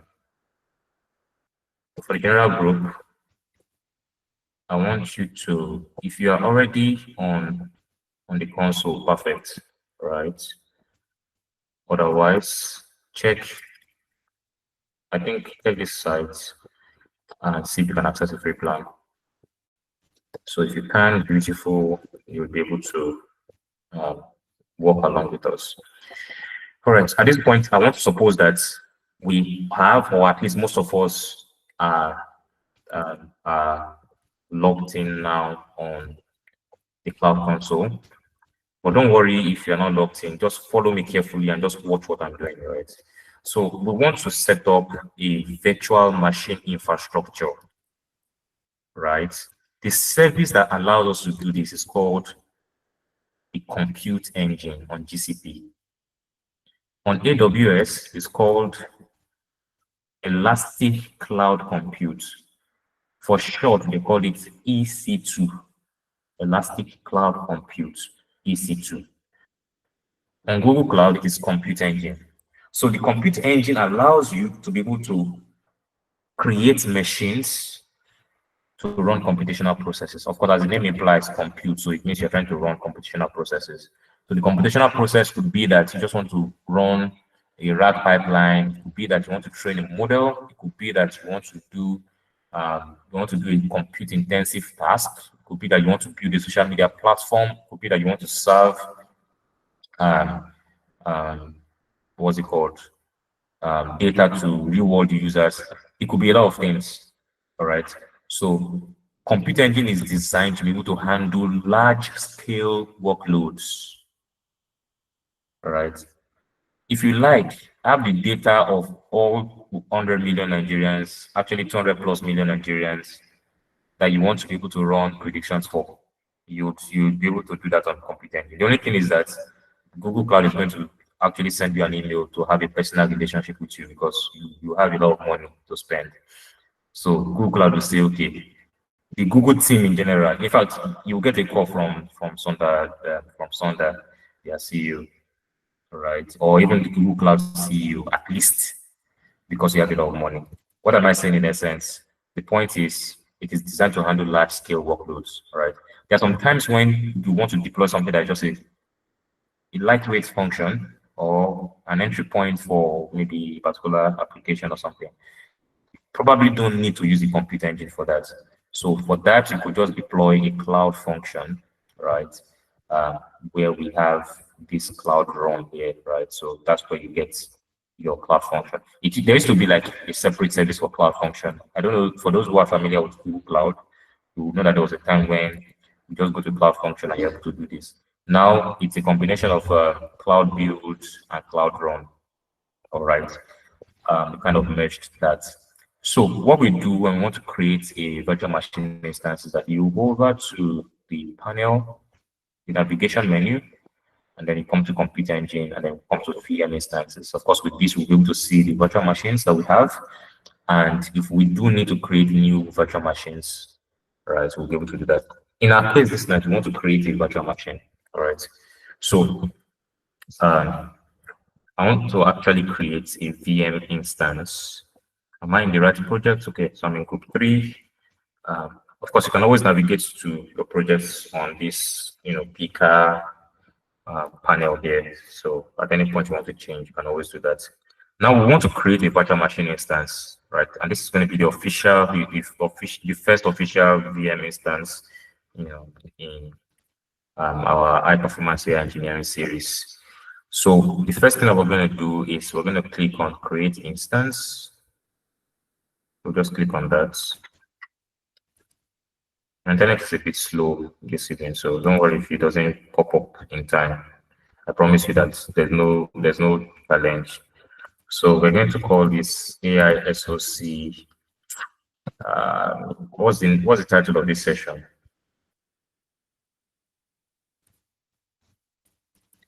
Let's call it live session instance. All right. Now, one thing you have to understand about virtual machine instances on cloud platforms is that they are available in different regions. That is, different regions represent locations of the actual data centers that houses the machine. The machines are virtual to you, that is the developer, all right? But it's a real machine. It's like saying, Solomon, I want to build a computer, or should I say, I want to build an infrastructure, but I don't want to use my computer. Can I use your computer? Solomon says, yeah, why not? I mean, all I have is yours, although you will pay, but it's yours, right? However, I don't need to travel to Solomon's house or office to be able to use his computer, right? So I should be able to have, or I desire to have a virtual connection to Solomon's computer. So I want Solomon to build the computer for me or build the machine for me, right? But I want to be able to configure how I want him to build it. That is what a virtual machine is in layman's terms. Does everybody understand?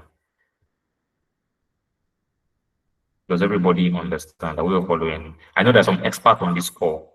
Don't worry, right? When I'm decomposing it to the lowest level, don't worry yourself. This one is for my people that understand or that desire to understand.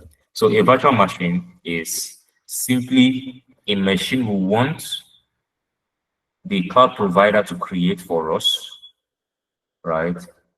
But we give them the configurations. I want a machine with these specs, so build it for me. Google Cloud will say, fine, we even have something that's already set up. Like we actually have something like that. All we just need to do is to just switch it up and kickstart it. And then it's available to me in minutes. Right? It's not like this is not like one part of the world. I don't want to mention the country that when you go to their what's it called, to their national one of their national agencies that manage government infrastructure and websites. You tell them you want to spin up a machine, they will tell you that, oh, they need to call so and so needs to call so and so needs to take approval from so and so before they can actually spin up the machine for you, right? The part of the world that this happens in, they know themselves. I'm not going to mention the name. But in any case, we have different regions where these machines can be created, and these regions represent the actual data centers, right?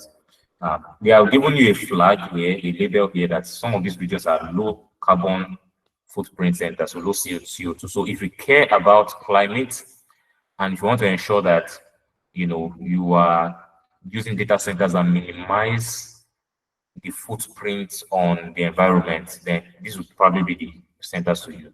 For example, you could be in a company, maybe an NGO that they care about sustainability goals and their compliance, one of their compliance checks is that you are using or you are minimizing CO2 footprint in your project. This is one way to showcase.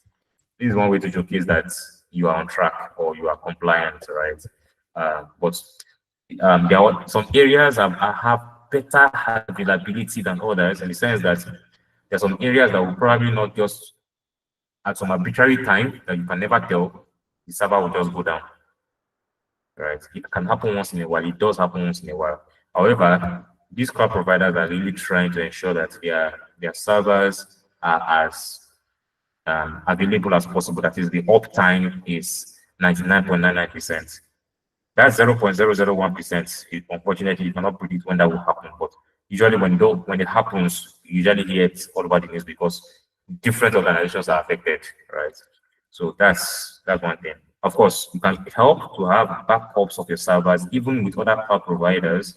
There's also what some larger organizations tend to do, where they have what's called a multi-cloud strategy, right? Where they can use a multi-cloud platform that brings together GCP, AWS, Azure, just to ensure that no matter what happens, right? If GCP is misbehaving, AWS is kicking off, and so on and so forth. But that's pretty much it for the region. Then the zone, there's like A, B, C, depending on there are different suffixes for that. I tend to use US East for when I'm building serious projects that cannot afford to fail. The challenge with this is that it tends to be a bit more expensive in terms of the budget, right, than the central US Central One, for example. So if you notice, US Central One for our budget is 25.46 for the compute configuration that we have here. Don't worry if you don't understand how these compute configurations came up yet. They give you a default configuration in the meantime. And so this is the default, the estimate for that default configuration. We'll obviously tweak the configuration depending on the kind of use case that we have in mind. So this is US Central 1. But US East 4 was $28.65, right? So, you know, just ensure that you're also calculating cost, right? You might be in an environment where you probably don't have to worry about this, right? Just have maybe a lead engineer. For example, if you're working in a data team, your lead data scientist or your lead machine learning engineer might be the one taking care of this, but it can be helpful to know how these things work. You can even be the one advising that, I would suggest that because of cost, we do it like this, right? Imagine if your manager is a CTO, like if your direct manager is CTO and, he has never put you in charge of managing infrastructure, and then you begin to tell him about, actually, one of the things I discovered is that if we use this kind of infrastructure and we set it up this way, we use this kind of instance, we use this machine configuration, it will lower cost by so percentage. You begin to look at you like, okay, Kingsley is looking like it's looking like it's threatening my CTO position. So I need to be careful. But what am I saying in essence? It can be helpful to know these things, even if you're not the one directly managing it in your organization. But particularly knowing this can also help you shine in an interview, because trust me, as AI engineers, right, you can sit in an interview that you can never tell the direction it will go. You might think it will be more of talking about the RAG pipeline and the embeddings and the whatever, but they're asking you about deployment or compute infrastructure. So it can be helpful to know how these things work. All right, now the next thing we're going to do is, this is where we're now going to select machine types, the different machine types I want to use. We have general purpose machines, which are just pretty much like machines for lightweight loads, right? Where we begin to talk about the number of, CPUs, how much memory do we want to use, and the CPU platform, right? And E2 is like one of the most common for everyday tasks, right? You don't want to use, bigger infrastructure or bigger sizes if you don't have to. That's just the thing. Like, if you don't have to, then you should not. All right.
Oh, hi guys.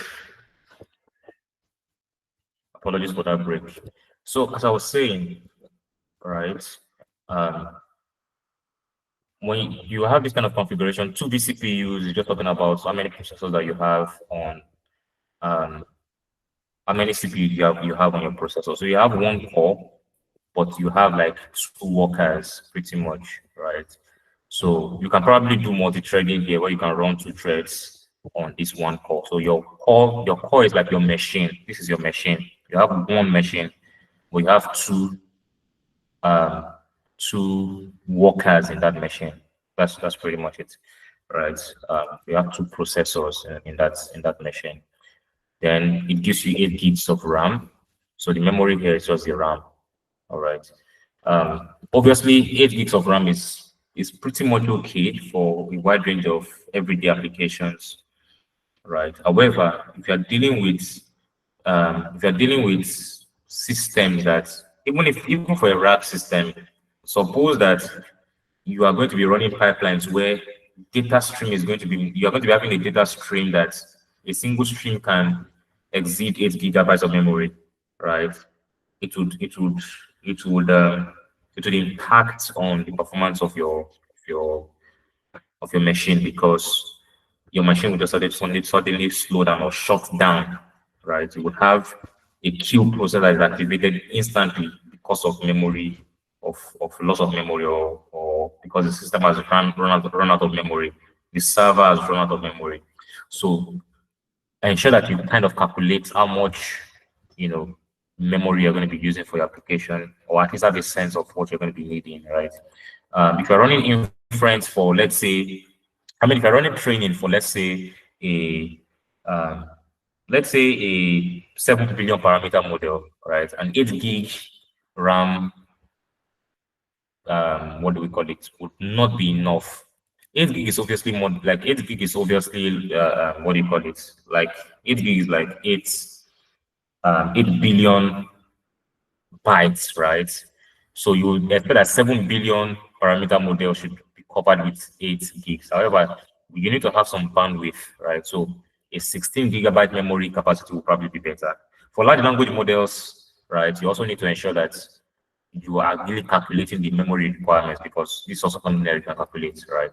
So the memory requirements. If you're running inference too, right?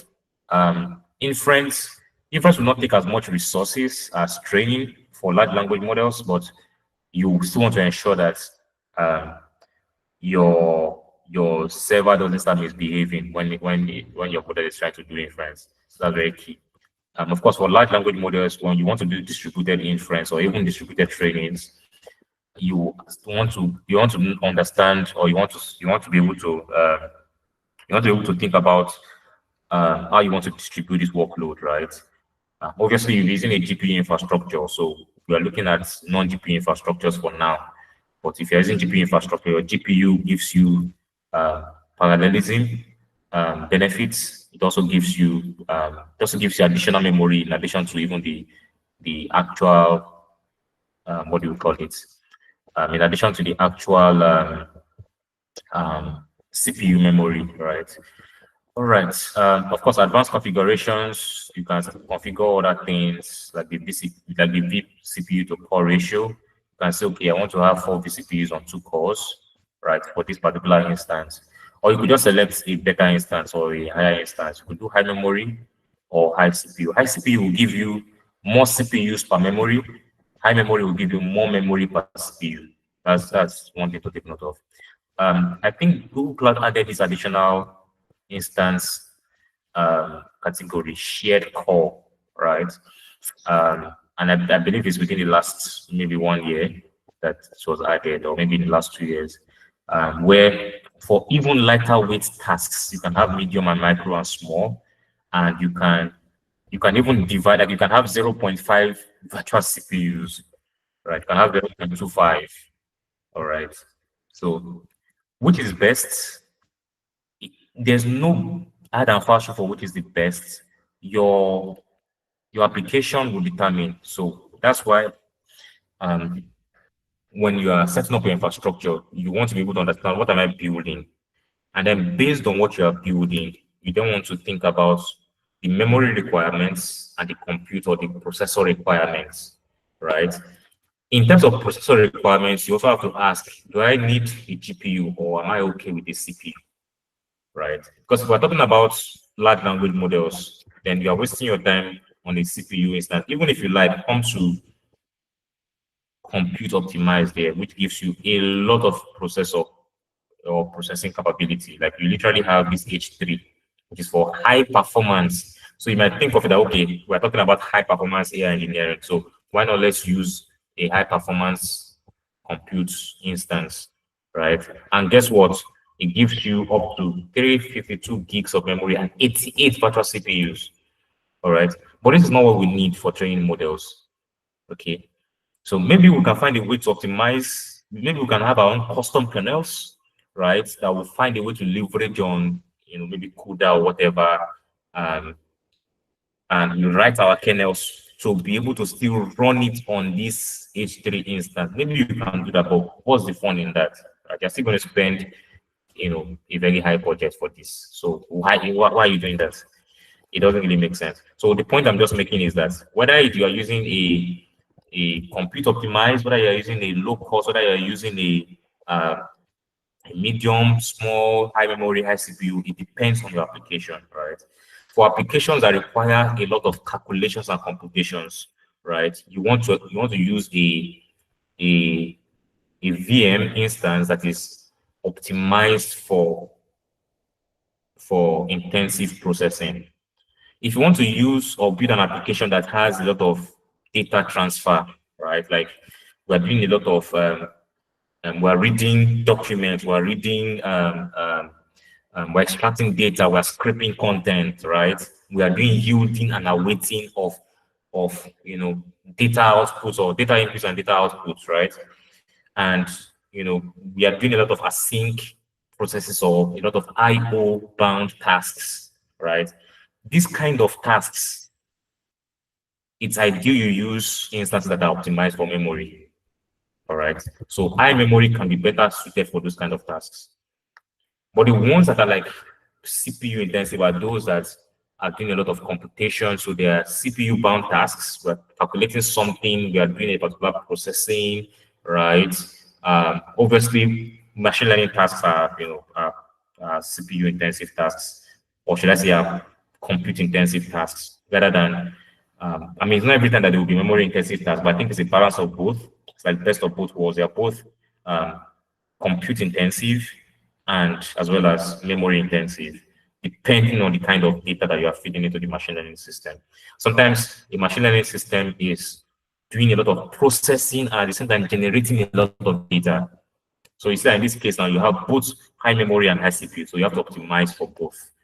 Does that make sense? So there are some times when you need to optimize for both. There are some times when you need to optimize for one of them, right? At the expense of the other. So it's about looking at your application and your use case, looking at the amount of, amount of the amount of processing that will be done, the types of data that you're going to be using, the amount of data that will be generated in that process or that will be transferred in that process, right? For example, data pipelines doing different transformations and then outputting data, right? How much data will be coming out of that pipeline, right? And can our memory carry it? Does that make sense? So you have to be able to calculate all these different things to ensure that you have a working system. So I will just jump to the GPU side of things. On your own, guys, feel free to explore this thoroughly, right? Feel free to explore this thoroughly. So we have memory optimized, for machine learning tasks that are not LLM intensive. Some of these are also very useful for gaming applications, right? You find that some of these instances that are like high memory are also very useful. Sometimes it's compute optimized that are like actively used. If you notice, this compute optimized has instances that you found in under general purpose. So for example, sorry, not general purpose, compute optimized, yes, because I just remember that we looked at this earlier. So compute optimized, H3, but of course you have other ones that are even more suited for compute intensive workloads, like the C2 and the C2D. The C2D can give you up to 896 gigabytes, that's up to 1 terabyte of memory. We're talking of RAM. We're not talking of disk size. We're not talking of space. We're talking of RAM. Do you understand? It's different entirely from, this is not a question of my laptop has 1 terabyte. This what do we call it? This 896 that you are seeing here. Where did I see that? iMemory. This 896 that we see here is not disk. It's not your 1 TB on your laptop. It is just memory. Your laptop has 16 gig or 32 gigs or 64 gigs. This one has 896 gigs of RAM. Does that make sense? And the budget for this is $5,000. So feel free to explore these things for GPUs. I want to walk us a bit into like these different GPUs, because especially for those in LLM engineering and production AI, you might want to understand like how do we which of these GPUs are suited for our task and how do we use it. Use T4 for some of the simplest workloads, right? Use T4 for some of the simplest workloads. I think the V100 is a bit more expensive than the T4. Let me see. Yes, actually, it's a lot more expensive than the T4. So the T4 is like the simplest one here. Then we have the P4. So each of these things will give you the budgets in the simplest case scenarios. Of course, we can always increase the GPUs, but you see that the NVIDIA Tesla P4 is more expensive than the T4. So the T4 was $200, the P4 is $331. All right. Then the P100 is of course more expensive. P100 gets you to, let me see. The P100 gets you to $700, right? So obviously, you know that this is at this point, nobody on this call right now can set up this kind of instance at this point. You understand? You will get a quota warning, right? Then for the L4, it's slightly cheaper. It's a bit more expensive than the T4, but cheaper than the P100. So this is $516, right? So suppose we wanted to create a GPU instance. It means that with the L4, right? It means that we're going to be spending $516 a month, right, on the standard instance. All right. So that's is why at some point, we now start talking about, okay, we use a spot instance, right, as opposed to a standard instance. So a spot instance can then help us achieve even cheaper costs. All right. Let me see. For some reason, I can't seem to find the sports configuration here. So by the time we get to all these places, we are no longer seeing the sport instance. I'll find it, and in the sessions afterwards, we'll look into some of those different things. Okay. Now, of course, this is just different machine configurations, but for the purpose of this test, let's do an E2 instance, right, with 2 cores and 4 gigs of RAM. No, I want to do standard, so 2 cores and 8 gigs of RAM. That gives me a budget of $50. Okay, let's. I mean, there's no reason why we should spend this much, so let's do 4 gigs of RAM, right? It's just a test. So with this, I go to the OS. Now the OS is where I begin to think of, do I want to mount a disk or attach an existing disk that I already have, right? Or just use the existing one. The size of the machine that we selected now, right? We selected 2 vCPUs and 4 gigs. That E2 instance has a disk size of 10 gigs and a RAM size of 4 gigs, all right? So we probably have to change this. Now the disk image is a Debian Linux. The Debian Linux. So this is not Ubuntu, this is Debian, but it's still Linux, which means that there are a few commands that will run on an Ubuntu server that you might need to change for Debian. Obviously, you can change it if you want to deploy your solution on a Ubuntu server. I think you will still be able to do that, right? By just coming here and changing and whatever. But please, if you are making changes, make sure you know what you are changing to, right? Which means that you should do a lot of reading, right? So read the docs, do a lot of reading, just to ensure that you are using the right thing. All right. Okay, so we can any other time we can always attach a disk to this image. So even if we don't attach a disk now, we can always do that later. I want to quickly tell you guys this so that um, we don't take too much time on all this. But let me just mention something. Suppose you're trying to train language models on a VM, right? And you want to train a model like Llama 3.1 or 3.270B. Sorry, 3.170B. 70B would mean that you probably need a disk size of as much as 150 gigs of RAM. Sorry. You need a disk size of 150 gigs. Yes, not RAM, just the disk size of 150 gigs. What do you suppose that will be the best approach, right? So let's backtrack a bit. Let's go to the GPU instance. So this is a very important case study. We have an NVIDIA L4 instance. The machine type is G2, and it gives us, we selected, let's even say we selected, let me see, let's say we do G2 standard 8, 32 gigs of memory. Okay, for our use case of 70 billion parameter model, we do 128 gigs, right?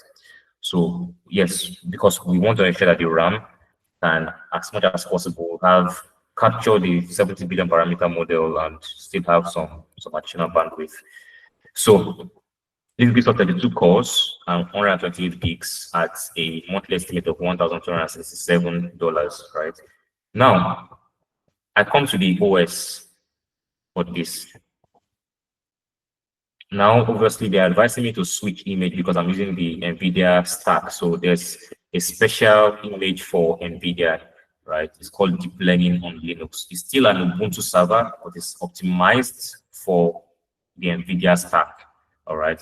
So it runs Debian 11, Python 3.10, and so on and so forth. Obviously, if you want higher Python versions, actually, yeah, there's no higher version. Like most Linux servers are still running Python 3.10, which is still very funny, but I digress. Automatically, this one gives you 50 gigs. So the question I want to ask you is that because we want to train a model that's a 70 billion parameter model, the memory already is 128 gigs. Obviously, it doesn't make sense that the disk size is 50 gigs. We desire to have a disk space of up to, at least we want to have like storage of up to, maybe 200 gigs, because perhaps the way we're going to get this model to be able to train the models or fine tune is we might want to load it from Hugging Face, right? So we want to load the pre-trained model from Hugging Face and then fine tune, all right? But it's a large model. We want to increase this to 50 gigs, but increasing this will also increase the size. For context, this is what a 50 gigs Linux server would give us. It would give us 1271, quite all right. If I now increase this to, let's say, 200 for our use case, right? The size of this disk is going to increase dramatically, right? So let me see what that's, okay, it's not dramatic, but it added like $20 to the cost. It's not a very dramatic increase, but $20 is still something. The question is, if we wanted to avoid this kind of costs, right, what do you suppose that we can do to, I just want to, don't worry if you don't know the answer, but I want to know if anybody has an idea here. We want to maintain these 50 gigs because of the cost, right? It's just $5. We don't want to spend an extra dime because GCP is already charging us this exorbitant amount of money. So why would I give them $15 additionally? Because I want more space or more disk. So what do you guys think that can be a good approach to getting space without spending more?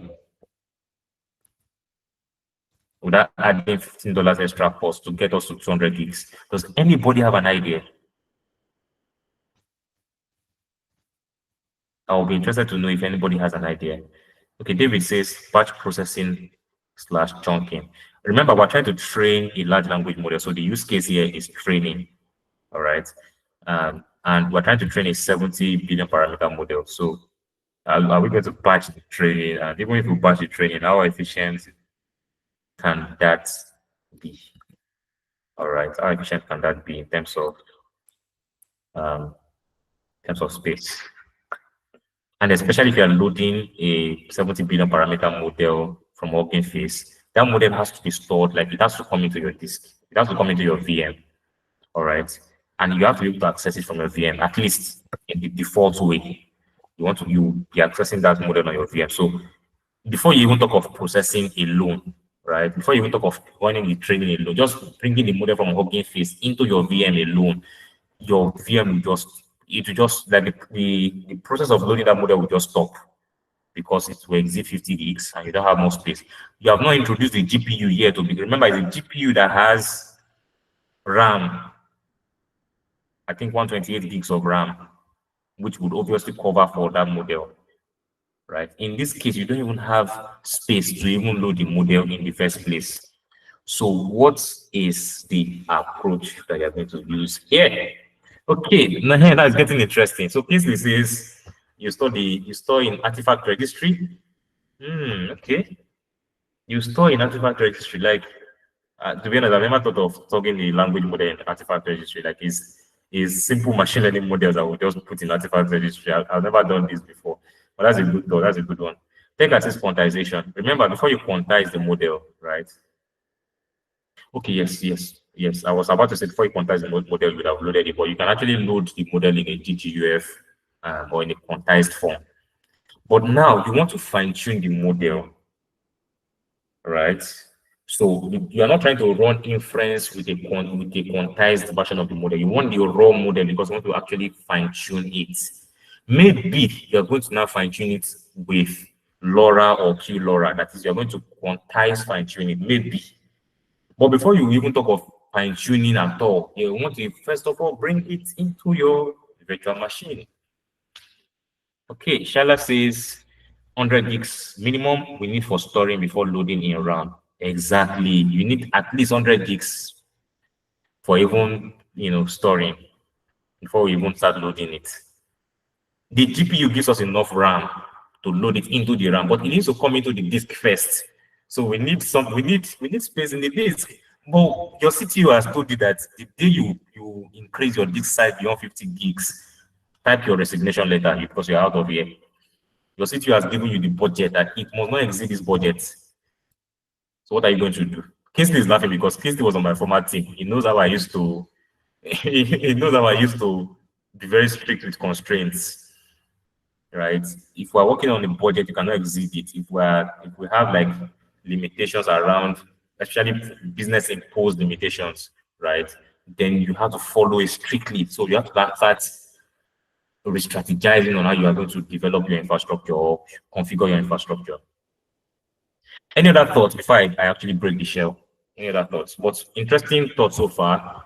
Quantization, yes, but quantization, remember that you still need some place to store before you even talk about loading the quantized version on your RAM. Right. Kingsley's idea of storing artifact registry sounds like a good one, to be honest. I would love to see Kingsley actually trying that in an actual project to see if it works. But yeah, to break the shell, right? One very practical way to do this is that there's something on GCP. There's something on GCP which I want to show you guys. It's called. I actually want to show you before I actually call the name. When you hear it, it's actually very obvious. So I'm going to go to view all products. And I'm going to come to, oh, by the way, I can see it now. It's called cloud storage, right? So I'm sure you guys are thinking I was trying to call something, extraordinary. There's something called cloud storage. So cloud storage, that is your GCS, Google Cloud Storage, is the key here. Your storage is just a place where you can dump anything, right? And you can dump it in a very cheap way. It is literally the cheapest way to store anything on a cloud platform.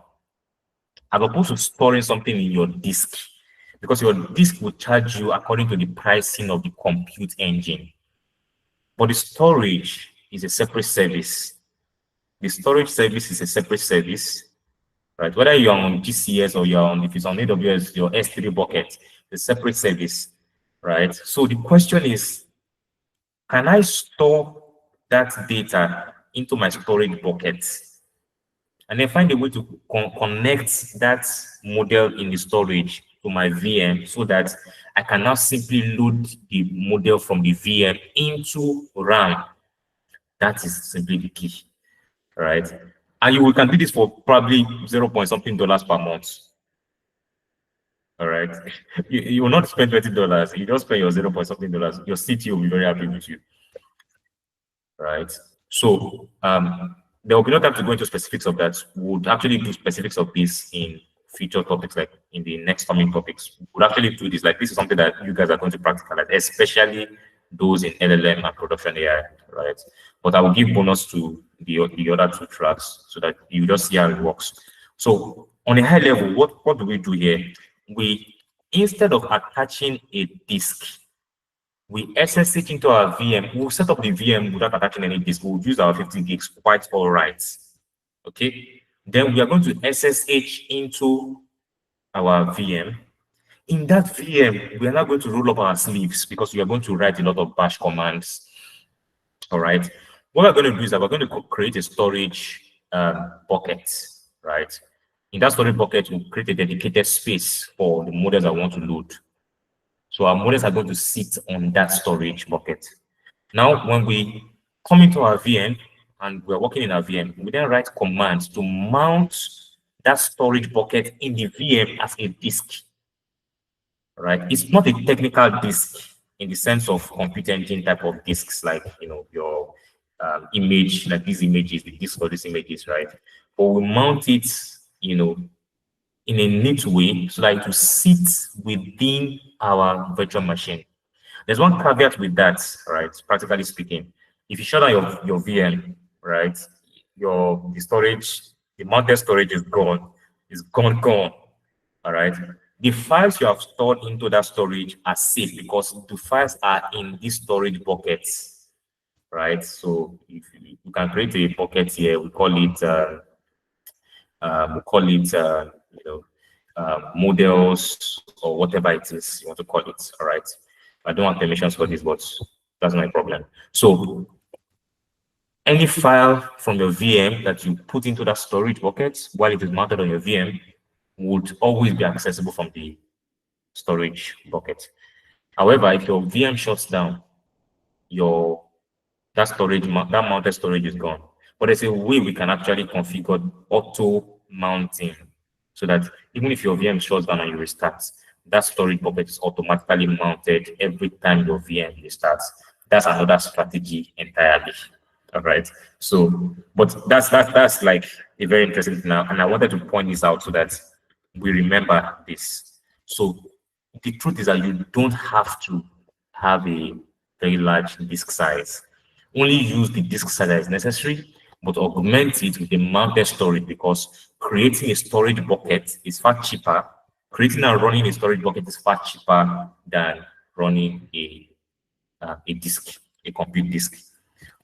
Another thing is that you can also actually even mount terabytes of storage, right? Like how much of disk space do you want? Do you want 1,000 gigs, right? If you have a lot of money to dash Google Cloud, be my guest, right? But suppose you said you wanted to mount 1,000 gigs of, I mean, you wanted to create a disk size of 1,000, then see how much cost you're going to be incurring. That's $100 for 1,000 gigs.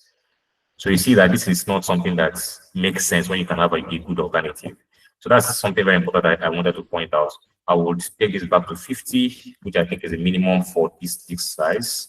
I mean, for this compute type, for a deep learning VM that uses the NVIDIA L4. So everything here, I would say you can leave as is, depending on what you really want to do. Ideally, your firewall, you want to like set up these three things. I can remove this one because I think this one runs every 5 seconds, so it can mess up your login, your cloud log. So, but we can allow HTTPS traffic because we want to ensure that your application is accessible to the outside world, but also for your local development. If you want to um, send HTTP requests, you'll be able to also do that, right? Then there's also like network interfaces. Sometimes your organization can have like different network groups, right? So there are times when your applications will be using these different network groups, and I'm talking specifically about subnets like IPv4, IPv6, and the likes, right? If you do need to create a network group, you would not be able to do that here. If you want to create a new network group, this one just uses the default network group. But if you want to create a new network group, you would ideally go to I think VPC network and then create your subnets, right? You can configure IP addresses. You can do a lot of things. There's a lot of interesting things that you can do that actually take you into the realm of full cloud engineering. But that's just by the way. So observability, you can leave this as is. Data protection, there's something that GCP does automatically for you, right? It automatically backs up your disk every day. They call it snapshots. So these snapshots are daily schedules, right? So that in case somehow there have been cases when somehow our VM crashed, especially because I'm talking of in my previous role, right? There were some kind of high budget kind of things that we're dabbling into. So we have to use photo instances. Of course, we created scripts that monitor the instance and auto restart the instance should the need arise. But there are times when we lose data if something suddenly fails, and somehow we just sometimes your VM can get corrupted also. There are different things that can corrupt your VM. Sometimes the work of your own hands can corrupt your VM, and then your VM is an entire mess. The disk is irrecoverable, right?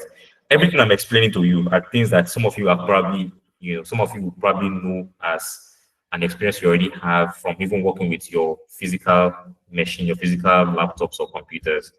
The same way your computer hard drive can get messed up, your VMs can also get messed up. The only difference is that you have a reputable cloud provider that manages these things for you and tries to minimize the kind of risks that come into your virtual machines. But even with the doing of your own hands, you can mess up your VM. So if that happens now and you don't have a backup, there's a problem. So Google helps you backup or have backups through a default schedule that they call snapshots, ensuring that you can always reverse to. So let's say this morning your VM crashed, you can at least reverse to the last working version of your VM from yesterday. So the last working, things you had in your disk, right? From the previous day or from the last backup, right? You'll be able to at least revert to that. You might still lose a little information, however, it's not going to be a lot of loss. So that's a very useful thing to have, right? Some of these checks, depending on the kind of things you want to do, you can check some of them. Otherwise, just leave as is. So I think at this point, we can create our VM. Remember the configuration, an NVIDIA L4 instance, a G2 machine type, right? 32 vCPUs. Actually, I want to bring it back to 4 vCPUs, 2 cores, and 16 gigs. Remember, previously, I wanted to just create a very simple general purpose E2 instance, but let's see what this one looks like. We can always shut it down, right? But by the time I'm trying to create this, I'm going to show you guys something very important, which will serve as my closing lesson because I think I need to close. So our budget now is $500, right? We have a 50 gigs, disk, which we cannot go lower than 50 gigs, unfortunately. But we can obviously mount a storage bucket in this VM to be able to have even terabytes and petabytes of data, of storage, right? So that gives us this budget. Now we create moment of truth.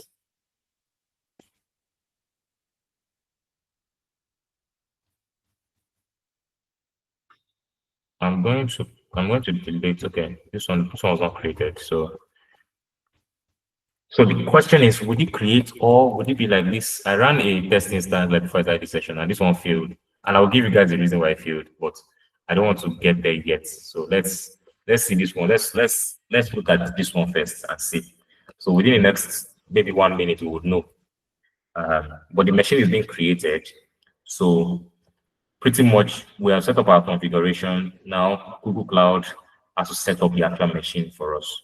Remember what I said earlier? To you, it is a virtual machine, right? But this is a physical machine that has a physical location. It's a physical computer somewhere in one part of the world, right? In a data center. So when you set up your configuration and you create, the virtual machine instance will then be provisioned for you. So you can then be able to use it as your computer. Does that make sense, guys? So while that is running, I'm going to go back to my slides and we're going to look at, we're going to like proceed to, we're going to proceed very quickly. I want to just cover, I'll just cover SSH login and starting versus stopping a VM instance. So what I'm going to do is, for login, right, we're actually going to practicalize this because this is like, this is, there's a lot of things to do here, really. But at a glance, we can SSH via VSS code once our server has been, once our VM instance has been created. So we can definitely SSH into that. So the way you're going to do is that you're going to set up SSH as an extension on your VS code. So you install this remote extension. I think what I'm going to be doing is that while we're waiting for what's it called to be set up, we're going to actually come to I'm going to share my screen, and then we're going to be looking at this one after the other. All right. So I'm trying to do everything from the scratch, really. So I will share my other. I'll just share my entire screen. All right. So, oh, this is season 1. No, not this. Although it's quite useful, but it's not what I need. What I need is season 2. All right. So, so you come to remote SSH. This is okay. So this is remote SSH. So we just install this. That's pretty much what we need.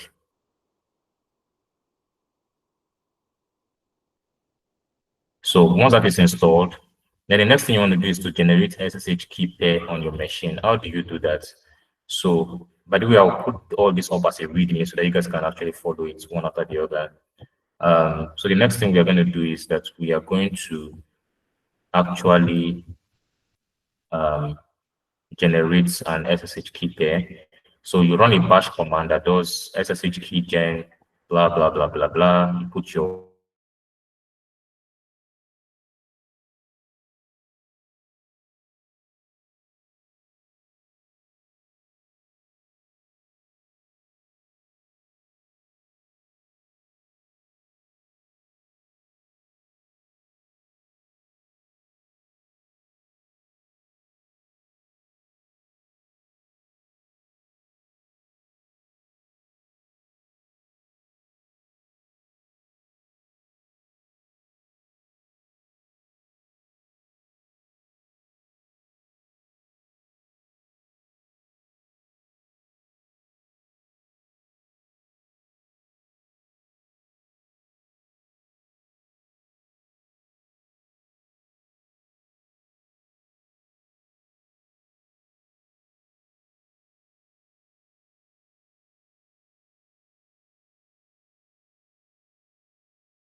Hi guys, apologies for that breaking transmission.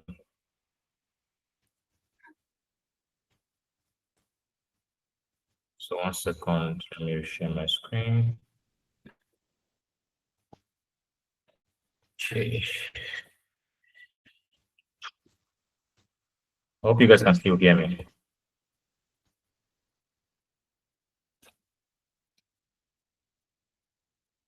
Okay.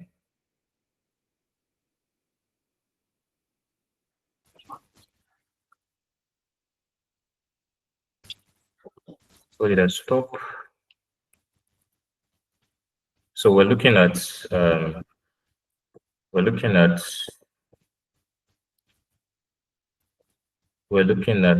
this. So you would SSH, you would create an SSH key pair. So what this does is that we set up a key or a pair of keys that we can then add to our VM once our VM is created. By the way, you start by first installing this remote SSH. So that's like the first step. All right. So when this is run, which I'm going to demonstrate that of course right away. So create a terminal and go to I want to use git bash for this. So I'm then going to run this command, and what's it called? I'm going to use the email that is the user of my cloud account. Right. So in this case now, those of you in the different groups of the AISOC cloud account, right? Use that user email. Right? In my own case, it's just pipzion@gmail.com. So that ensures that by the way, let me leave this place, it's looking too crowded. That ensures that you have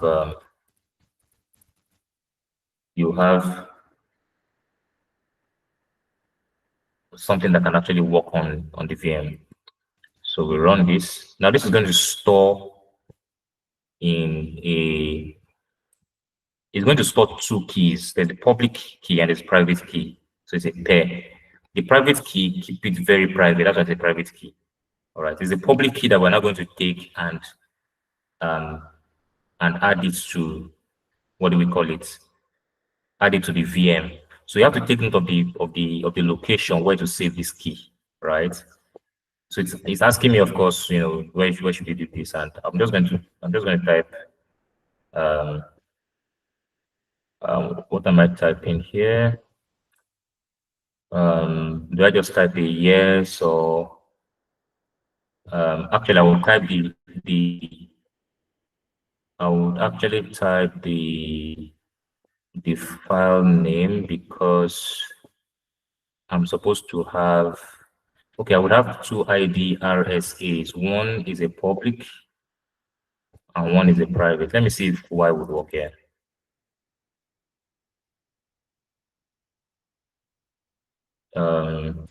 Hold on a minute. There's a step I skipped in this command. There's a step I've skipped in this command. I'll leave this empty first. Let's see.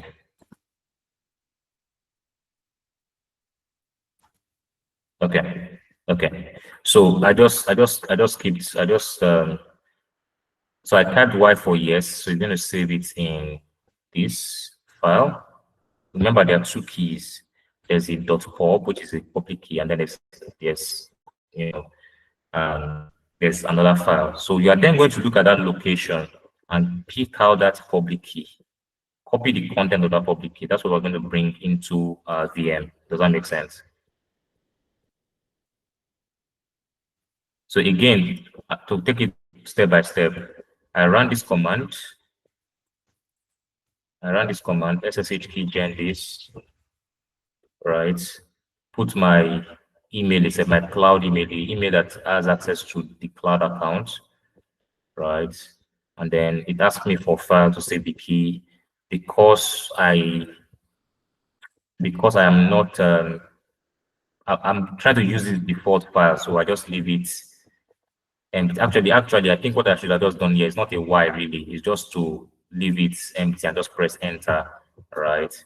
And then it asks me to enter the same passphrase again. I just click on enter again, all right, and then it saves both the private key and the public key.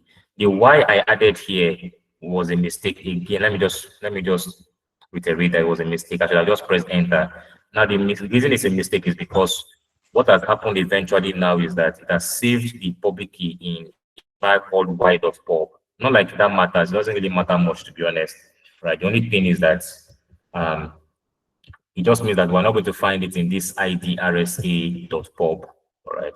So obviously, when you're running this, just run it without, uh, you know, without adding anything. If you don't want to change the file location, if you do want to change the file location, then you just put whatever it is I want to use.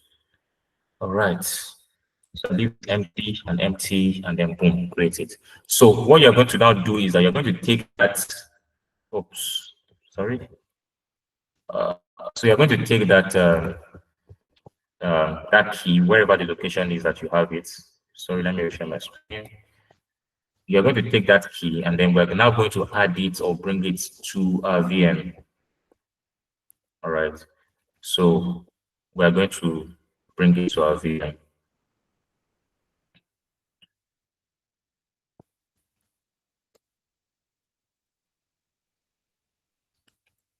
So I want to close here actually, but I want to just close because time is far gone. But I'm trying to come back now to our VM and see if it was created.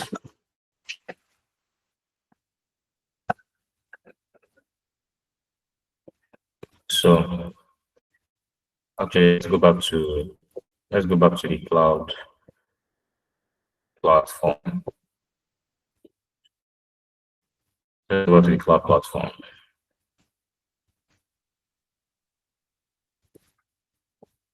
So I'm refreshing the screen and I want to see. So yeah, it was not created. So I want to now ask, does anybody have any idea why you think that this has failed? Like any thoughts? It's like, oh, yeah, it's failing. Why is it failing? All right. Why is it failing? By the way, I've overdone it accidentally, but in case you did not see it, can anybody kind of think about why did it fail? What would you suppose would be the reason it has failed? If you have any ideas, drop it in the chat.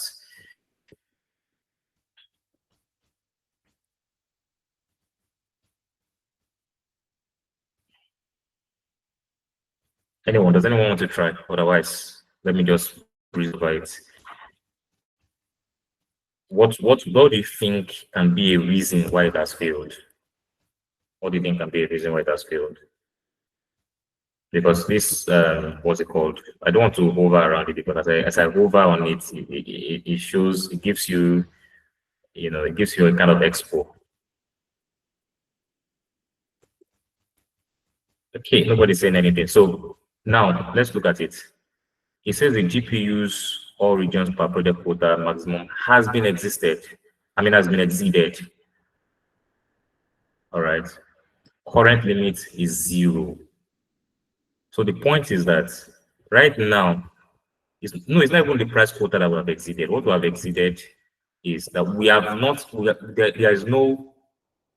set a bandwidth. That's on the AISOC cloud account, right? Admin side of things. A bandwidth has not been set for GPUs. So there's 0 limit for GPUs. This one is not even about pricing. It's about the fact that there's no GPU, whatever. So, right. So, which means that right now you cannot even create a GPU instance. So I cannot create a GPU instance on this my account. All right. So let's now try to breeze through a normal E2 instance. I don't know if you guys get the gist now. Like, you kind of not get it, is that you can't just do any, just try anything when there's a what's it called, a quota limit. All right. So the way we're doing it is to make sure that only what is needed is being used at any given point in time. So I'll recreate this instance, we'll leave everything here as is, E2 instance, we use 2 vCPUs and 1 blah, blah, blah. We use a Debian image here with 10 gigs disk size, right? We're not training LLMs, we're not doing any LLM work or any compute intensive work, so we're good. Yeah, everything pretty much is really okay. So I'm just going to create this. Okay, so once that is done, if you guys run that command, by the way, I don't know if anyone is running it's trying to run the code I just did. Step 1 is that on VS Code, you ensure that your SSH is installed. You just saw me working, showing you guys how the SSH thing is installed, how the remote SSH is installed as an extension on your VS Code, right? Some of you on this call probably already have that, installed already. So because some of you probably be working in VMs. For those who are not, then I don't, that's like what you do. Once that is installed, the next thing you want to do is to generate a key, SSH key pair using this command. So replace your example.com, your email at example.com with your cloud email, the email that you use to access the cloud account. In this case, the email you use to access AISOC cloud account, right? And then run the code. Leave everything as is. Just press enter, enter, enter until you get to the end, right? Once it's done, we can then, by the way, once that is done, we can then SSH it into our server. So this one says the user does not have access to service accounts. This ask a project owner to grant you the this service account user role. That one is not a problem. It's just one line of command which I'm going to run, and I'm not going to show that on this call, obviously, but I'm just going to quickly set that up. Just give me a second. If this is the only thing we achieve this night, our VM instance must be live. So I need to set up a policy for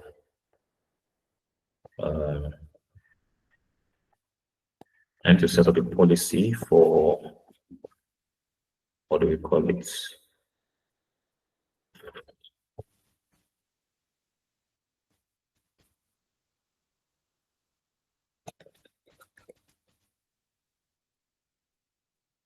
Service account user, okay.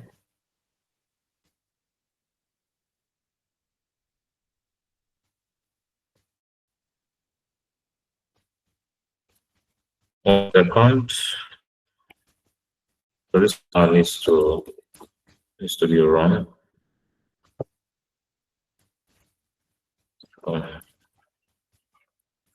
Anyways, in the meantime, right?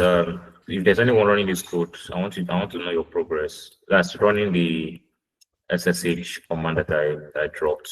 Has anybody run it already? And Miriam, what's the same that's happening to you?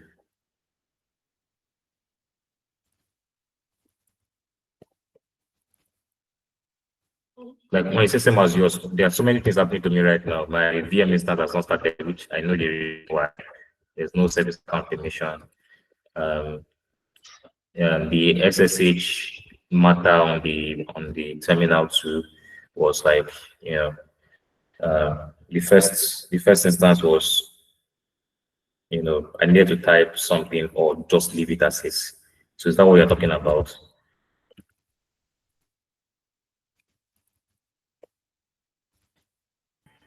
No, I'm talking about the instances. Mine says operation type failed with message. The user does not have access to service account. Oh, okay. That's, you are running this. Oh, okay. I mean, it's not going to work for anybody actually. It's not. This is what it does have to do with me. So what I want to now do is to set up the permission for that, because you need to be a service account user to actually be able to create a VM. Otherwise, VM on the, you know what, in order to start this session, I'm going to log in. I'm going to go back to an admin account now to create a VM from there. So I don't want to waste too much time on this. You kind of get that's the important thing. So what I'm going to do now is just simply going to come to I'm going to go to what do we call it? I'm going to come to an admin site. Okay.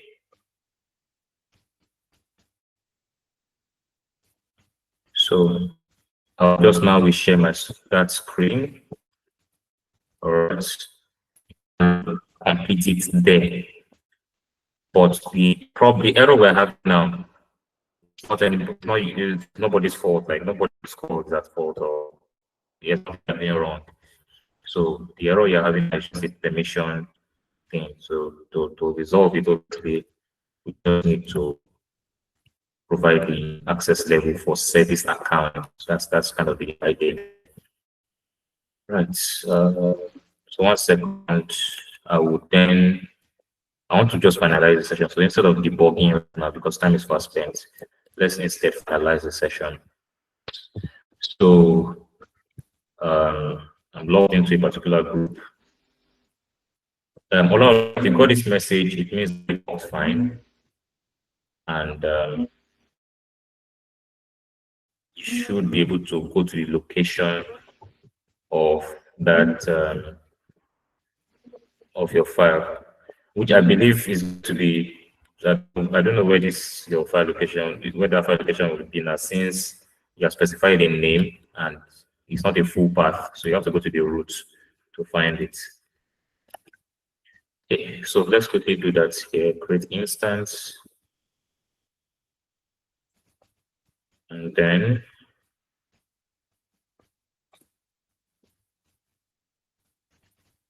so I'm going to just immediately remove the last one that did not work because I want to reuse the name.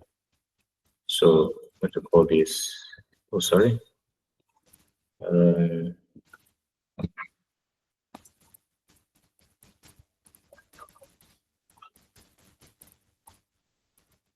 Let's call this V0. Okay, so like I said, we just leave most of these things as is.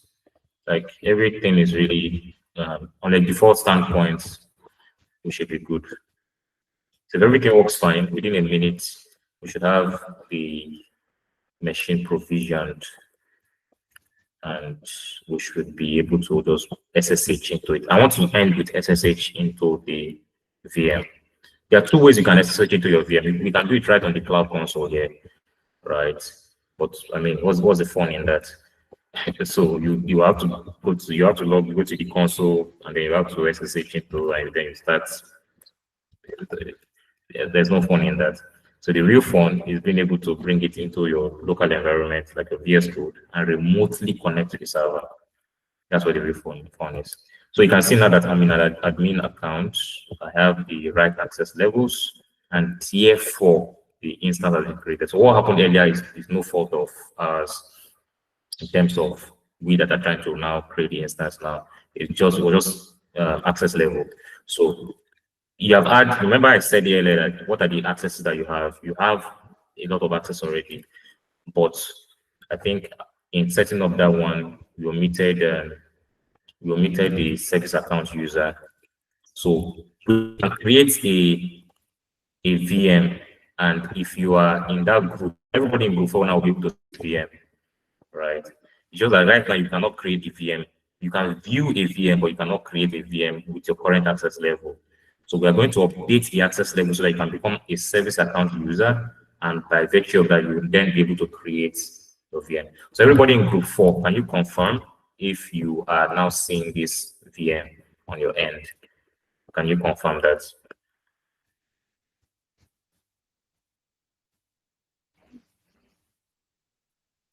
If you're in group 4, check very quickly. Go to, let me just point you to the link to go to. Just come here to compute instances and let me know if you can see it. Kingsley says you can see it. Who else can see it? Okay, so we're now going to so it's already I think it started already, right? So you can see stop, you can see suspend. So shoot, come back here. Okay, so you can see that it is running already, right? You can look at all the basic information, nothing we have not seen already. We need to, we did not turn off HTTPS traffic for this new machine that we just created. So these ones are off. To change anything here, we have to stop the instance before we can edit. All right. Or can we edit without stopping? Okay. What's it called? Has upgraded. So you can edit, to be honest, but I think there's still limitations to what you can edit, right? While the server is running. So there are some few things that we can actually edit, like the traffic, as I was talking about, right? You cannot edit the network interface, can you? I don't think you can. But you can only add the IP range, but you cannot even change any of these things, right? So while the instance is still running, so there are some things you cannot change. But in any case, I would what we need. So the next thing that we need is to add our SSH keys. All right. So take your SSH key, and then you come here to add it. So remember the location of the file where your SSH key is saved, right? So remember the SSH key location. So I'm going to, on my own end, I'm going to just go right there.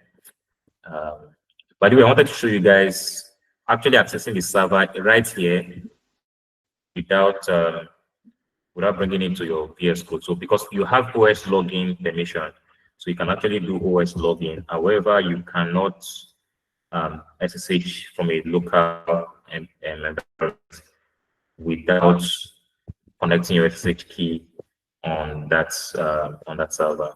So I'm going to do, where are we? .ssh. Then I'm going to take the public key. I believe this is what I'm looking for.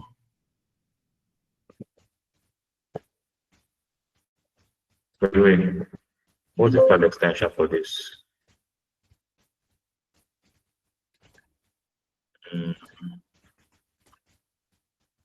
What is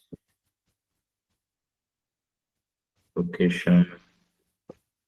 File format is that. Okay. So I'm just going to open this in VS Code so I can copy the text.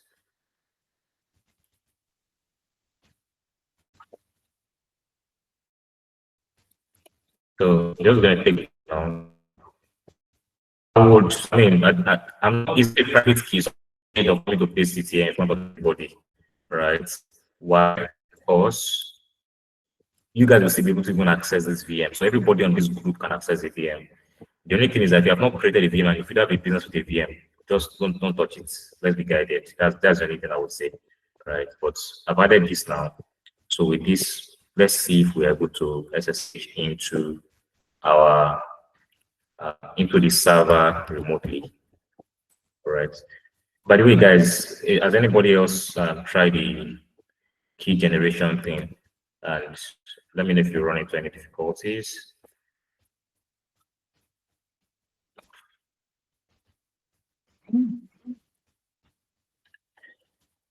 Okay. It's taking some time.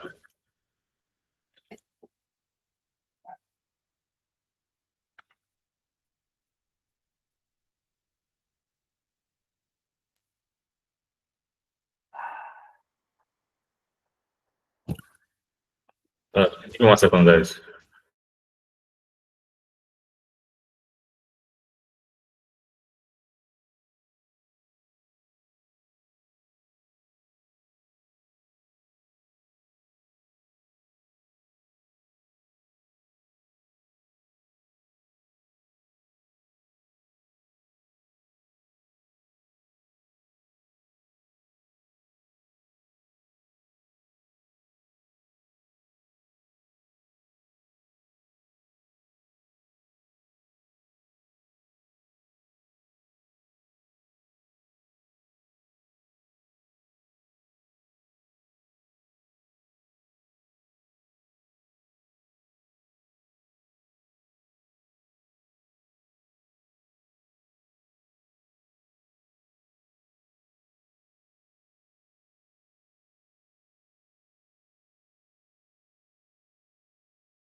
Yeah, sorry guys. Interrupted by call. Now, we've added the SSH key, right? So now we can SSH here, like I was saying earlier, that you can always just SSH on um, right on the console here. So to open a new window for login. So remember, you have OS login. And I showed you in the presentation earlier that OS login. So OS login is just a mechanism for you to be able to connect to your VM, remotely or otherwise. So when you do this in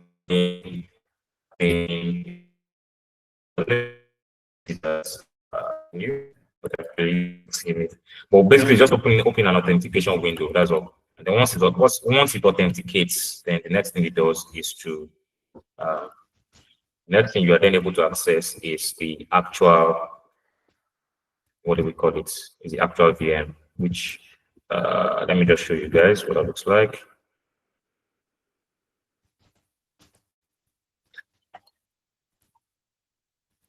So this is the actual VM. So this is what it looks like. So here's some of code. Here is see live sessions, instance v0, and then you can do whatever you want to do here, right? You can do whatever you want to do here, but you cannot access a lot of nice like folder level things that you'll be able to access on VS Code very easily. It's a bit complicated to be manually scripting or writing commands here. For things like trying to create maybe storage or mounting disk or any of these random commands, straight up you can do that here.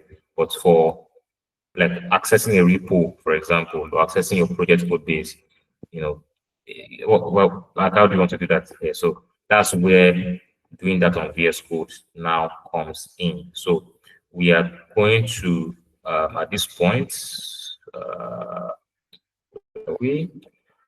at this point, I think the next thing that we're going to do is blah, blah, blah, blah, blah, blah. So we are going to now actually SSH on VS Code. So step one is we use the command palette, so Control Shift P. I think on Mac is Command Shift P, and then we select Remote SSH. Click on Add New SSH Host, right? So click on Add New SSH Host, and then we then type this SSH username as. Then you actually have to look for the external IP, the external IP address of this VM. So the external address would be this. So we're going to do at this address.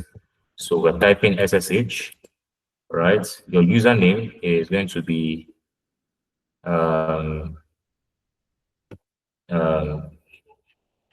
will be the username now? Let's try this. At I'm supposed to type AISOC at edward@somofcode.org. So username at this, then save, and then we can save it in a config file, which I'm going to just use the default, the first default here. Of course, you can open it to see what it looks like, right? So this is the user. Okay. So make sure you understand, you recognize your user, your username. And I think it might be, oh, I'll skip that thought. The next thing is to connect to the host or to the to actually connect to the VM remotely. So we do Command Shift P again, and then we do remote SSH, where we actually want to connect to the host. So because we have saved, or should I say because we have configured the SSH already, right, with our username at IP address. IP address is mapping or pointing us to the public address of the remote server, that is the remote VM. All right. And because we've added it already, now we can connect to it. It will open up a new window, open up the actual remote environment for us in VS Code. So if we had any projects or if you want to pull from GitHub, we can actually do that right here, right? And we are good. So we select Linux for this. We click on, we just click on continue, and could not establish connection to this permission denied public key. Yeah, so we have an issue that we then have to now start debugging, but I'll just stop here. We'll do a lot of these sessions, like a lot of working in VMs remotely. So I don't want to take like extra time doing debugging, but that was pretty much it for tonight. So are there any questions before we drop off? For anyone who has tried the earlier steps, were you able to succeed? So, do you have any errors?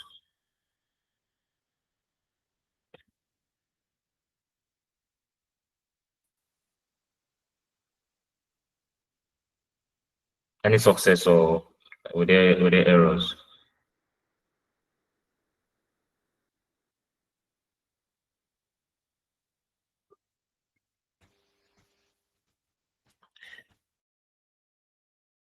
So can you hear me?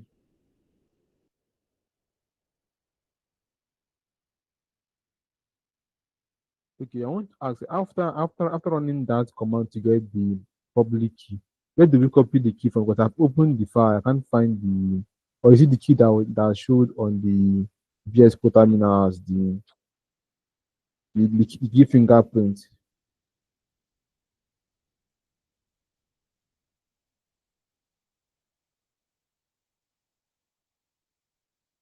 What is still here?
Hi, can you hear me?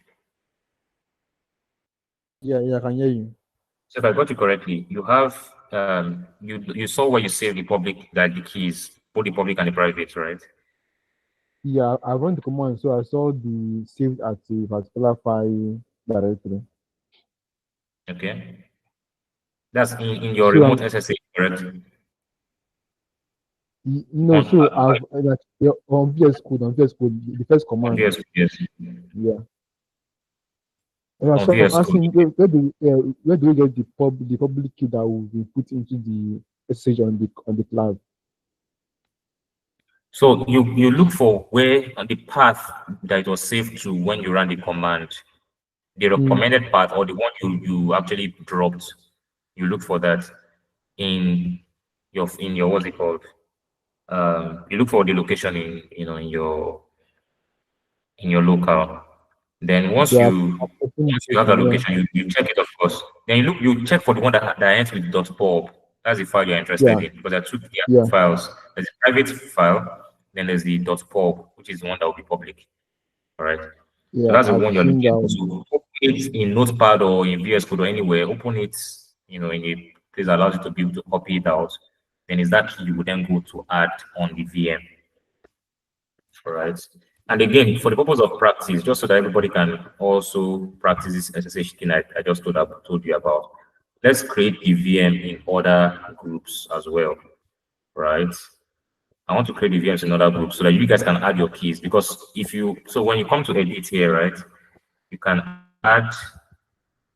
you can actually add your own key. The key I have added now is only me that can SSH with that key.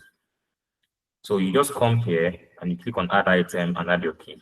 So I'm giving this as an assignment. I want you guys to add your keys. So add your keys, SSH into the what's it called? SSH into the into the server on your VS Code and be sure that everything is working successfully, right? When you have done that, you can shut down the instance. Like you can pause the instance, you can click on suspend here, or you can just click on stop. Anybody who wants to continue the assignment can restart it and stop it, but please don't delay the instance. That's the important thing. So I want to come to group 4 now. Actually want to go to group 4. So I mean group other groups. I want to go to let's go to group 1. Would create. So I'm just going to spend like the next couple. I'm not going to like use this to take the time of the class. So I'm just going to spend the the next couple of minutes after the session to set up all the different groups. So I want you guys now, based on your group, to add your SSH keys, right, according to the step I've already told you. And then when you add the SSH key, you then come to your VS Code and SSH into the server from there. Does that make sense? Oh, I thought I was sharing my screen. My God. I was just talking about, like I was showing, how I was going to other groups and creating the instances, but no worries. I believe it's quite clear. Thank you guys for your time. Are there any other questions before we drop off? Any other questions or comments before we drop off? Yeah, I've opened that file, but I'm seeing a bunch of write-up inside this. Yes, know that's that what you're going to now copy. So you're going to copy the entire thing. It ends with your email, is that correct? Like the last line is your email. Yes, my email, yeah. So that email, and you will take it to the VM now and then add it. You click on edit to edit the VM. You will then go to the SSH section and then add it. Does that make sense? Okay, that makes sense. Yeah. All right. Thanks, guys, for your time, and I will see you guys in the next session. I have to drop off now. Have a wonderful rest of your day. Bye, guys.